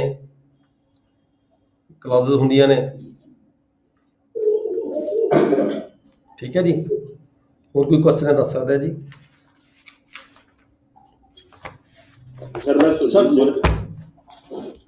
ਹਾਂਜੀ ਹਾਂਜੀ ਸਰ ਤੁਸੀਂ ਕਹਿੰਦੇ ਬਰਾਤ ਜਾਂਦੀ ਹੈ, ਅਸੀਂ ਲੀਗਲ ਇਹ ਤਾਂ ਸਰਟੀਫਿਕੇਟ ਬਣਾਤਾ ਜੀ, ਹੁਣ ਉਹਦੇ 'ਚ ਲਿਖ ਦਿੱਤਾ ਵੀ ਪਤੀ ਨਿਰਭਰ ਕਰਦਾ ਪਤਨੀ ਤੇ। ਜੀ ਭਾਈ ਸਾਹਿਬ ਨੇ ਲਿਖਿਆ ਜੀ, ਮੰਮੀ ਸਾਈਨ ਕਰਦੇ ਤੇ ਉਹਦੇ ਸਾਡੇ ਜਵਾਬ ਤਲਬੀ ਹੋਈ ਵੀ ਪਤੀ ਕਿੱਦਾਂ ਨਿਰਭਰ ਕਰਦਾ ਜੀ। ਪਤਨੀ ਨੌਕਰੀ ਕਰਦੀ ਸੀ ਤੇ ਪਤੀ ਬੇਰੁਜ਼ਗਾਰ ਸੀਗਾ। ਨਿਰਭਰ ਦਾ ਸਰਟੀਫਿਕੇਟ ਬਣਾਇਆ, ਉਸ ਦੀ ਜਵਾਬ ਤਲਬੀ ਹੋਈ ਸਾਡੀ ਕੋਲ। ਹਾਂ, ਜਸਟੀਫਾਈ ਕਰੋ ਫਿਰ। ਤੁਸੀਂ ਕਹਿ ਰਹੇ ਹੋ ਵੀ ਜੇ ਨਿਰਭਰ ਕਰਦਾ ਕਰ ਸਕਦਾ, ਕਿਉਂ ਨਹੀਂ ਕਰ ਸਕਦਾ। ਪਤੀ ਵੀ ਨਿਰਭਰ ਕਰ ਸਕਦਾ, ਪਤੀ ਬੇਰੁਜ਼ਗਾਰ ਹੋ ਸਕਦਾ, ਉਹਦਾ ਕੋਈ ਕੰਮ, ਉਹਦੇ ਕੋਲ ਕੋਈ ਕੰਮ ਨਹੀਂ ਹੋ ਸਕਦਾ। ਜੇ ਉਹਦੀ ਵਾਈਫ ਹੈ, ਜੌਬ ਕਰਦੀ ਹੈ। ਨਿਰਭਰ ਸਰ ਇੱਕ ਮਿੰਟ ਮੈਂ ਬੋਲ, ਨਿਰਭਰ ਤਾਂ ਹੋ ਸਕਦਾ, ਪਾਸ ਵੀ ਹੈਗਾ, ਨਿਰਭਰ ਵੀ ਹੋ ਸਕਦਾ। ਨਿਰਭਰ ਵਾਲੇ ਕੋਈ ਤੁਹਾਨੂੰ ਸ਼ੋਕਾਜ਼ ਨੋਟਿਸ ਵੈਸੇ ਇਸ਼ੂ ਨਹੀਂ ਕੀਤਾ ਜਾਣਾ ਚਾਹੀਦਾ ਸੀਗਾ। ਨਿਰਭਰ ਤਾਂ ਹੋ ਹੀ ਸਕਦਾ, ਨਿਰਭਰ ਕਿਉਂ ਨਹੀਂ ਹੋ ਸਕਦਾ। ਨਿਰਭਰ ਤਾਂ ਕੋਈ ਅਪੰਗ ਹੋਊਗਾ ਫਿਰ ਨਿਰਭਰ ਹੋ ਸਕਦਾ, ਬੇਰੁਜ਼ਗਾਰ ਹੋਊਗਾ ਤਾਂ ਵੀ ਨਿਰਭਰ। ਜਿਸ ਵਿਅਕਤੀ ਕੋਲੇ ਆਪਦਾ ਸੋਰਸ ਆਫ ਇਨਕਮ ਨਹੀਂ ਹੈਗਾ ਆਪਣਾ, ਠੀਕ ਹੈ, ਫੈਮਿਲੀ 'ਚ ਇਹ ਥੋੜਾ ਵੀ ਉਹ ਜੇ ਜੈਂਟਸ ਹੈ, ਹਸਬੈਂਡ ਹੈ, ਤਾਂ ਉਹੀ ਇਕੱਲੀ ਕਮਾਈ ਕਰ ਸਕਦਾ ਹੈ। ਵਾਈਫ ਕਿਉਂ ਨਹੀਂ ਕਮਾਈ ਕਰ ਸਕਦੀ, ਵਾਈਫ ਵੀ ਕਮਾਈ ਕਰਦੀਆਂ ਨੇ। ਹਸਬੈਂਡ ਮੇ ਵੀ ਬੇਰੁਜ਼ਗਾਰ ਹੋ ਸਕਦਾ ਹੈ। ਹਾਂਜੀ ਅੰਦਰ ਇੱਥੇ ਪਤਨੀ ਨੌਕਰੀ ਕਰਦੀ ਸੀ, ਪਤੀ ਬੇਰੁਜ਼ਗਾਰ ਹੀ। ਹਾਂ, ਫਿਰ ਕੋਈ ਗੱਲ ਨਹੀਂ। ਜੇ ਨੋਟਿਸ ਜਾਰੀ ਹੋਣ ਦੇ ਨਾਲ ਇਹ ਥੋੜਾ ਵੀ ਅਸੀਂ ਸਜ਼ਾ ਦੇ ਭਾਗੀ ਬਣ ਗਏ। ਨੋਟਿਸ ਜਾਰੀ ਕਰਕੇ ਤੁਹਾਨੂੰ ਬੁਲਾਇਆ ਹੀ ਗਿਆ, ਜਾ ਕੇ ਤੁਸੀਂ ਜਸਟੀਫਾਈ ਕਰੋਗੇ ਨਾ। ਨੋਟਿਸ ਜਾਰੀ ਹੋਵੇ ਕੋਈ ਗੱਲ ਨਹੀਂ, ਤੁਹਾਡਾ ਪੱਖ ਸੁਣਨ ਦੇ ਲਈ ਬੁਲਾਇਆ ਗਿਆ। ਨੋਟਿਸ ਜਾਰੀ ਹੋਣਾ ਕੋਈ ਸਜ਼ਾ ਥੋੜਾ ਹੈਗੀ। ਹਾਂਜੀ ਸਰ, ਪਹਿਲਾਂ ਤਾਂ ਨਹੀਂ ਆਉਂਦਾ ਹੁੰਦਾ ਸੀ ਪਤਨੀ ਦੀ ਵਿਰਾਸਤ ਦੇ ਵਿੱਚ ਪਤੀ ਆਉਂਦਾ ਨਹੀਂ ਹੁੰਦਾ ਸੀਗਾ ਪਹਿਲਾਂ। ਦੇਖੋ ਪਤਾ ਕੀ ਹੈ, ਜਦੋਂ ਤੁਸੀਂ ਡਿਟੇਲ ਦੇ ਵਿੱਚ ਪੜੋਗੇ, 2-3 ਤਰ੍ਹਾਂ ਦੀਆਂ ਪ੍ਰਾਪਰਟੀ ਹੁੰਦੀਆਂ ਨੇ। ਜਿਹੜੀ ਵਾਈਫ ਹੈ, ਵਾਈਫ ਨੂੰ ਪ੍ਰਾਪਰਟੀ 3 ਤਰੀਕੇ ਦੀ ਪ੍ਰਾਪਰਟੀ ਹੁੰਦੀ ਹੈ। ਵਾਈਫ ਦੀ ਪ੍ਰਾਪਰਟੀ ਸੈਲਫ ਅਕਵਾਇਰਡ ਪ੍ਰਾਪਰਟੀ ਹੋ ਸਕਦੀ ਹੈ। ਵਾਈਫ ਦੀ property acquired from the his parents ਹੋ ਸਕਦੀ ਹੈ, ਮਦਰ ਫਾਦਰ ਤੋਂ। ਵਾਈਫ ਦੀ ਜਿਹੜੀ ਪ੍ਰਾਪਰਟੀ ਹੈ, ਉਹ ਜਿਹੜੀ ਹੈਗੀ ਆ ਉਹਦੇ ਹਸਬੈਂਡ ਤੋਂ ਜਾਂ ਉਹਦੇ ਸਹੁਰੇ ਤੋਂ ਵੀ ਆਈ ਜਾ ਲਈ ਹੋ ਸਕਦੀ ਹੈ। 3 ਤਰ੍ਹਾਂ ਦੀ ਪ੍ਰਾਪਰਟੀ ਜਿਹੜੀ ਲੇਡੀ ਹੈਗੀ ਹੈ, ਇਹਦੀ 3 ਤਰੀਕੇ ਦੀ ਪ੍ਰਾਪਰਟੀ ਹੁੰਦੀ ਹੈ। 3 ਤਰੀਕੇ ਨਾਲ ਦੀ ਵਿਰਾਸਤ ਹੁੰਦੀ ਹੈ। ਤਿੰਨੇ ਪੁਆਇੰਟਸ ਬਾਰੇ ਇਹ ਬੁੱਕ ਦੇ ਵਿੱਚ ਡਿਟੇਲ ਦੱਸਿਆ ਗਿਆ ਹੈਗਾ ਵੀ ਕੌਣ ਵਾਰਸ ਹੋਏਗਾ। ਜੇਕਰ ਪ੍ਰਾਪਰਟੀ ਉਹਦੇ ਹਸਬੈਂਡ ਤੋਂ ਆਈ ਹੈ, then husband will be the share holder with the his children. ਜੇਕਰ ਪ੍ਰਾਪਰਟੀ ਉਹਨੂੰ ਉਹਦੇ ਪੇਕਿਆਂ ਤੋਂ ਆਈ ਹੈ, ਦੈਨ ਜਿਹੜਾ ਹਸਬੈਂਡ ਹੈ ਉਹਨੂੰ ਸ਼ੇਅਰ ਨਹੀਂ ਮਿਲਦਾ। ਠੀਕ ਹੈ ਸਰ ਇੱਕ ਮਿੰਟ ਯਾਰ, ਸੌਰੀ ਮੈਂ ਇੱਕ ਮਿੰਟ ਇੱਕ ਕੁਐਸਚਨ। ਇਹ ਜਿਹੜਾ ਨਿਰਭਰਤਾ ਸਰਟੀਫਿਕੇਟ ਦਾ ਪ੍ਰਾਪਰਟੀ ਨਾਲ ਤਾਂ ਕੋਈ ਲੈਣਾ ਦੇਣਾ ਨਹੀਂ। ਕਿਸੇ ਦੇ ਵਾਰਸਾਂ ਦਾ ਸਰਟੀਫਿਕੇਟ ਉਹਨੇ ਬਣਾਇਆ ਨੌਕਰੀ ਵਾਲੇ ਬੈਨੀਫਿਟਸ ਲੈਣ ਲਈ ਜਾਂ ਕੋਈ ਆਰਥਿਕ ਬੈਨੀਫਿਟ, ਉੱਥੇ ਇਹ ਹੋਰ ਤਰ੍ਹਾਂ ਲਾਗੂ ਹੋਣਾ ਜੀ। ਜਿਹੜਾ ਪ੍ਰਾਪਰਟੀ ਵਾਲਾ ਹੋਰ ਹਿਸਾਬ ਨਾਲ ਜੀ। ਹਾਂ, ਇਹ ਡਿਫਰੈਂਟ ਹੈ। ਦੇਖੋ, ਉਹ ਪੈਸਿਆਂ ਦਾ ਬੈਨੀਫਿਟ ਲੈਣਾ ਡਿਪੈਂਡੈਂਟ ਹੋਈ ਜਾਂ ਨਹੀਂ ਹੋਈ। ਨਿਰਭਰ ਸਰਟੀਫਿਕੇਟ ਦਾ ਤਾਂ ਮੀਨਿੰਗ ਦੇਖੋ ਵੱਖਰਾ ਆ ਗਿਆ ਨਾ, ਵੀ ਕੌਣ ਨਿਰਭਰ ਕਰਦੇ ਸੀਗੇ ਤੇ ਕਿਹਨਾਂ ਨੂੰ ਫਰਦਰ ਕੋਈ ਕਿਸੇ ਦੀ ਜੌਬ ਦੇਣੀ ਹੈ। ਠੀਕ ਹੈ, ਕਿਸੇ ਵਿਅਕਤੀ ਦੀ ਡੈਥ ਹੋ ਗਈ, ਉਹਦੇ ਤੇ ਕੌਣ ਨਿਰਭਰ ਕਰਦੇ ਸੀ, ਉਹਨਾਂ ਚੋਂ ਕਿਹੜੇ ਬੰਦੇ ਨੂੰ ਇੰਟਾਈਟਲਮੈਂਟ ਬਣੇਗੀ, ਜੌਬ ਕਿਹਨੂੰ ਦਿੱਤੀ ਜਾਏਗੀ। ਬਾਕੀ ਬੰਦੇ ਜਿਹੜੇ ਕੰਸੈਂਟ ਦਿੰਦੇ ਹੋਣ ਤਾਂ ਪਰਿਵਾਰ ਦੇ ਕਿਸੇ ਇੱਕ ਮੈਂਬਰ ਨੂੰ ਜੌਬ ਦਿੱਤੀ ਜਾ ਸਕਦੀ ਹੈ, ਉਹਦੇ ਡਿਪੈਂਡੈਂਟ ਨੂੰ ਜੌਬ ਦਿੱਤੀ ਜਾ ਸਕਦੀ ਹੈ। ਨਾ ਕਿ ਮਤਲਬ ਕਿ ਇਹ ਨਿਰਭਰਤਾ ਦਾ ਹੈਗਾ ਮਤਲਬ ਵੀ ਜਿਹੜੇ ਨਿਰਭਰ ਕਰਦੇ ਸੀ ਇਸ ਵਿਅਕਤੀ ਦੇ ਉੱਪਰ, ਜੇ ਕਿਸੇ ਦੀ ਡੈਥ ਹੋ ਗਈ ਤਾਂ ਨਿਰਭਰਾਂ ਦੇ ਵਿੱਚੋਂ ਵੀ ਦੇਖਿਆ ਜਾਏਗਾ ਵੀ ਕਿਹਨੂੰ ਜੌਬ ਦਿੱਤੀ ਜਾਣੀ ਹੈ। ਠੀਕ ਹੈ, ਇਹ ਉੱਥੇ ਦੇਖਿਆ ਜਾਂਦਾ ਨਿਰਭਰ ਸਰਟੀਫਿਕੇਟ। ਪ੍ਰਾਪਰਟੀ ਡਿਵੈਲਪ ਕਿਹਨੂੰ ਹੋਣੀ। ਇੱਕ ਮੈਨੂੰ ਆ ਦੱਸੋ, ਭਰਜਾਈ ਮਰ ਗਈ ਕੋਈ, ਹਾਂਜੀ, ਉਹਦੇ ਕੋਈ ਵਾਰਸ ਹੈ ਨਹੀਂ ਸੀ ਕੋਈ। ਹਾਂਜੀ, ਹੈਲੋ, ਮਤਲਬ ਡੈਥ ਆਫ ਦਾ ਲੇਡੀ ਹੋਈ ਹੈ। ਵਾਰਸ ਹੈ ਨਹੀਂ ਸੀ ਉਹਦੀ। ਹਾਂਜੀ, ਉਹਦੀ ਜਿਹੜੀ ਹੈਗੀ ਹੈ ਜਿਵੇਂ ਉਹਦੇ ਘਰ ਵਾਲੇ ਤੋਂ ਆਈ ਸੀ, ਉਹਦੇ ਕੋਈ ਜਵਾਬ ਗੱਲਾਂ ਨਹੀਂ। ਉਹਦੀ ਗਾਹਾਂ ਹੁਣ ਜਿਹੜਾ ਹੈਗਾ ਉਹਦਾ ਜਿਹੜਾ ਘਰ ਵਾਲਾ ਸੀ, ਉਹਦੀ ਭੈਣ ਹੈ ਜਿਉਂਦੀ। ਦੇਖੋ, ਇਹ ਪਤਾ ਕੀ ਹੈ, ਇਹ ਇੰਨਾ ਸੌਖੇ ਨਹੀਂ ਹੁੰਦੇ ਵੀ ਲੀਗਲ ਹੇਅਰਸ ਇੰਟਾਈਟਲਮੈਂਟ ਕਿਹਦੀ ਬਣੇਗੀ। ਇਹ ਬਕਾਇਦਾ ਤੌਰ ਤੇ ਸਾਰੇ ਕੁਰਸੀਨਾਮੇ ਤਿਆਰ ਹੁੰਦੇ ਆ। ਕੁਰਸੀਨਾਮੇ ਦੇਖ ਕੇ ਫਿਰ ਅੱਗੇ ਦੇਖਿਆ ਜਾਏਗਾ ਵੀ ਪ੍ਰਾਪਰਟੀ ਪਹਿਲਾਂ ਕਿੱਥੋਂ ਆਈ ਹੈ, ਕਿੱਥੇ ਜਾਣੀ ਹੈ। ਠੀਕ ਹੈ, ਜੇ ਪ੍ਰਾਪਰਟੀ ਵਿਰਾਸਤ ਰਾਹੀਂ ਆਈ ਹੈ, ਬਿੱਲ ਰਾਹੀਂ ਆਈ ਹੈ ਤੇ ਸੈਲਫ ਅਕਵਾਇਰਡ ਪ੍ਰਾਪਰਟੀ ਹੈ। ਦੇਖੋ, ਏਦਾਂ ਇਮੀਡੀਏਟਲੀ ਅਸੀਂ ਇਮੀਡੀਏਟਲੀ ਡਿਸਾਈਡ ਨਹੀਂ ਕਰ ਪਾਵਾਂਗੇ, ਨਾ ਕਰਨਾ ਚਾਹੀਦਾ ਹੁੰਦਾ ਵੀ ਪ੍ਰਾਪਰਟੀ ਜਾਊਗੀ ਕਿਹਨੂੰ। ਠੀਕ ਹੈ ਨਾ, ਨਾ ਡਿਸਾਈਡ ਕਰਨਾ ਹੁੰਦਾ ਨਾ ਹੀ ਕਰਨਾ ਚਾਹੀਦਾ ਇਮੀਡੀਏਟਲੀ। ਮੇਬੀ ਕੋਈ ਹੋਰ ਰੀਜ਼ਨ ਹੋਵੇ, ਕੋਈ ਪ੍ਰੋਪਰਟੀ ਕਿਸੇ ਹੋਰ ਨੂੰ ਹੋਵੇ, ਆਪਾਂ ਇੱਥੇ ਡਿਸਕਸ ਕਰਦੇ ਵੀ ਨਹੀਂ ਜੀ ਉਹਦਾ ਮਾਲਕ ਫਲਾਣਾ ਬਣੇਗਾ, ਨਾ ਰੂਲਸ ਦੇਖੋ ਪੜੋ ਸਾਰੇ, ਠੀਕ ਹੈ। ਅਸੀਂ ਆਪਾਂ ਜੱਜ ਤਾਂ ਆਪਾਂ ਇੱਥੇ ਜੱਜ ਨਹੀਂ ਹੈਗੇ ਵੀ ਆਪਾਂ ਡਿਸਾਈਡ ਕਰਦੇ ਮਿੰਟ ਦੇ ਵਿੱਚ ਵੀ ਇਹਦਾ ਵਾਸਤਾ ਹੀ ਫਲਾਣਾ ਬਣੇਗਾ। ਉੱਥੇ ਪਾਰਟੀ 'ਚ ਡਿਸਪਿਊਟ ਕ੍ਰੀਏਟ ਹੋ ਜਾਵੇ, ਆਪਸੀ ਡਿਸਪਿਊਟ ਲੈ ਕੇ ਝਗੜਾ ਪੈ ਜਾਵੇ, ਨਹੀਂ ਜੀ ਉੱਥੇ ਸੁਣਿਆ ਸੀਗਾ, ਨੋ, ਠੀਕ ਹੈ। ਜਨਰਲ ਆਪਾਂ ਗੱਲ ਕਰ ਸਕਦੇ ਹਾਂ, ਜਨਰਲ ਜਿਹੜਾ ਲਾਅ ਹੈਗਾ ਉਹ ਡਿਸਕਸ ਕੀਤਾ ਜਾ ਸਕਦਾ ਹੈ। ਤੁਸੀਂ ਏਦਾਂ ਓਪਨਲੀ ਆਪਾਂ ਕਿਸੇ ਨੂੰ ਕਿਸੇ ਦੇ ਹੱਕ ਤੋਂ ਵਾਂਝਾ ਨਹੀਂ ਕਰ ਸਕਦੇ, ਕਿਉਂਕਿ ਕੰਟੈਸਟ ਕਰਨ ਦਾ ਅਧਿਕਾਰ ਹਰ ਕਿਸੇ ਕੋਲ ਹੈਗਾ, ਠੀਕ ਹੈ ਜੀ। Class is over, thank you very. ਹਾਂਜੀ, ਸੈਲਫ ਅਕਵਾਇਰ ਪ੍ਰਾਪਰਟੀ ਦਾ ਰਹਿ ਗਿਆ ਸੀਗਾ ਜੀ ਦੱਸਣਾ। ਸੈਲਫ ਅਕਵਾਇਰਡ ਪ੍ਰਾਪਰਟੀ ਉਹ ਹੁੰਦੀ ਹੈ ਜਿਹੜੀ ਪ੍ਰਾਪਰਟੀ ਬੰਦੇ ਨੇ ਖੁਦ ਪਰਚੇਜ ਕੀਤੀ ਹੀ ਹੁੰਦੀ ਹੈ, ਜਿਹਦੀ ਰਜਿਸਟਰੀ ਆਪ ਕਰਵਾਈ ਹੁੰਦੀ ਹੈ, ਮੁੱਲ ਖਰੀਦੀ ਹੀ ਹੁੰਦੀ ਹੈ, ਉਹ ਸੈਲਫ ਅਕਵਾਇਰਡ ਪ੍ਰਾਪਰਟੀ ਹੁੰਦੀ ਹੈ ਉਹਦੀ ਆਪਣੀ। ਨਹੀਂ ਸਰ, ਉਹ ਐਂਸੈਸਟਰਲ ਪ੍ਰਾਪਰਟੀ ਨਹੀਂ ਹੁੰਦੀ, ਉਹਦੀ ਐਂਸੈਸਟਰਲ ਪ੍ਰਾਪਰਟੀ ਨਹੀਂ ਹੁੰਦੀ, ਕੰਪਾਸ਼ਨਲ ਪ੍ਰਾਪਰਟੀ ਨੂੰ ਉਹਨੂੰ ਕਹਿੰਦੇ ਆਪਾਂ। ਸੈਲਫ ਅਕਵਾਇਰਡ ਪ੍ਰਾਪਰਟੀ ਹੁੰਦੀ ਜਿਹੜੀ ਕਿਸੇ ਨੇ ਬੰਦੇ ਨੇ ਆਪਦੇ ਪੱਧਰ ਤੇ ਆਪਦੇ ਖਰਚ ਕਰਕੇ ਆਪ ਪਰਚੇਜ ਕੀਤੀ ਹੀ ਹੋਵੇ, ਉਹਨੂੰ ਸੈਲਫ ਅਕਵਾਇਰਡ ਪ੍ਰਾਪਰਟੀ ਕਹਿੰਦੇ ਆ, ਖੁਦ ਖਰੀਦੀ ਹੋਈ ਪ੍ਰਾਪਰਟੀ। ਨਹੀਂ ਸਰ, ਉਹਨੇ ਸੈਲਫ ਅਕਵਾਇਰ ਕਰ ਲਈ, ਉਹਦੀ ਲੇਡੀਜ਼ ਦੀ ਡੈਥ ਹੋ ਗਈ, ਉਸ ਤੋਂ ਬਾਅਦ ਉਹਦੀ ਵਿਰਾਸਤ ਉਹਦੇ ਪਤੀ ਨੂੰ ਤਾਂ ਨਹੀਂ ਜਾਣੀ? ਪਤੀ ਨੂੰ ਜਾਏਗੀ ਜੀ, ਨਹੀਂ ਕਿਉਂ ਜਾਏਗੀ? ਠੀਕ ਹੈ ਜੀ, ਪਤੀ ਨੂੰ ਵੀ ਜਾਏਗੀ, ਬੱਚਿਆਂ ਨੂੰ ਵੀ ਜਾਏਗੀ, ਇਕੁਅਲ ਸ਼ੇਅਰ ਜਾਏਗੀ ਸਾਰਿਆਂ ਨੂੰ। ਮੈਂ ਤਾਂ ਹੀ ਤੁਹਾਨੂੰ ਕਹਿ ਰਿਹਾ, ਤੁਸੀਂ ਡਿਟੇਲ ਦੇ ਵਿੱਚ ਬੁੱਕ ਪੜ੍ਹ ਲਓ, ਇਹ ਉਹਦੀ ਤੁਹਾਨੂੰ ਪਤਾ ਲੱਗ ਜਾਊਗਾ ਸਾਰਾ ਕੁਝ। ਕਿੱਥੋਂ ਕੌਣ ਬੋਲ ਰਹੇ ਸੀਗੇ? ਅਜੇ ਕੁਮਾਰ? ਹਾਂਜੀ ਸਰ, ਹਾਂਜੀ। ਹਾਂ, ਕਿੱਥੋਂ? ਮੈਂ 90 ਤੋਂ ਬੋਲ ਰਿਹਾ ਸੀ। ਅਜੇ ਕੁਮਾਰ, ਅੱਛਾ 90 ਤੋਂ। ਜੀ ਸਰ ਜੀ। ਹਾਂ, ਤੁਹਾਨੂੰ ਫੰਡੇ ਸਾਰੇ ਕਲੀਅਰ ਹੋ ਜਾਂਦੇ ਜੀ, ਇਸ ਬੁੱਕ ਤੇ ਪੜ੍ਹਨ ਦੇ ਨਾਲ ਹੀ ਆਪ ਹੀ ਫੰਡੇ ਕਲੀਅਰ ਹੋ ਜਾਂਦੇ ਸਾਰੇ ਦੇ ਸਾਰੇ, ਕੋਈ ਸ਼ੱਕ ਦੀ ਨਹੀਂ ਰਹਿ ਜਾਂਦੀ। ਆਪਾਂ 1-2 ਮਿੰਟ ਦੇ ਵਿੱਚ ਕਿਸੇ ਗੱਲ ਨੂੰ ਡਿਸਕਸ ਕਰਦੇ ਆ, ਉਹ ਗਲਤੀ ਵੀ ਹੋ ਸਕਦੀ ਹੈ, ਪਰ ਡਿਟੇਲ ਦੇ ਵਿੱਚ ਤੁਸੀਂ ਪੜ੍ਹੋਗੇ ਪ੍ਰਾਪਰਟੀ ਦੀ। ਪਹਿਲਾਂ ਸਭ ਤੋਂ ਪਹਿਲਾਂ ਡੈਫੀਨੇਸ਼ਨ ਦੇਖੀ ਜਾਂਦੀ ਹੈ, ਪ੍ਰਾਪਰਟੀ ਕਿੱਥੋਂ ਆਈ ਹੈ, ਕਿਵੇਂ ਬਣੀ ਹੈ, ਕਿਸ ਤਰ੍ਹਾਂ ਆਈ ਹੈ, ਵਿਲ ਰਾਹੀਂ ਆਈ ਹੈ, ਪਾਰਟੀਸ਼ਨ 'ਚ ਆਈ ਹੈ, ਇੰਸੈਸਟਰ ਸੀ, ਕੰਪਾਸ਼ਨਲ ਦੀ ਪ੍ਰਾਪਰਟੀ ਸੀਗੀ, ਠੀਕ ਹੈ, ਪੇਕਿਆਂ ਦੀ ਸੀਗੀ, ਸਹੁਰਿਆਂ ਦੀ ਸੀਗੀ, ਕਾਫੀ ਕੁਝ ਦੇਖਣਾ ਹੁੰਦਾ ਇਹਦੇ ਵਿੱਚ। ਆਪਾਂ ਇੱਕ ਸੈਕਿੰਡ 'ਚ ਡਿਸਾਈਡ ਨਹੀਂ ਕਰਨਾ ਚਾਹੀਦਾ ਹੁੰਦਾ ਇਸ ਗੱਲ ਨੂੰ, ਠੀਕ ਹੈ ਜੀ। ਠੀਕ ਹੈ। Class is over, okay, thank you very much.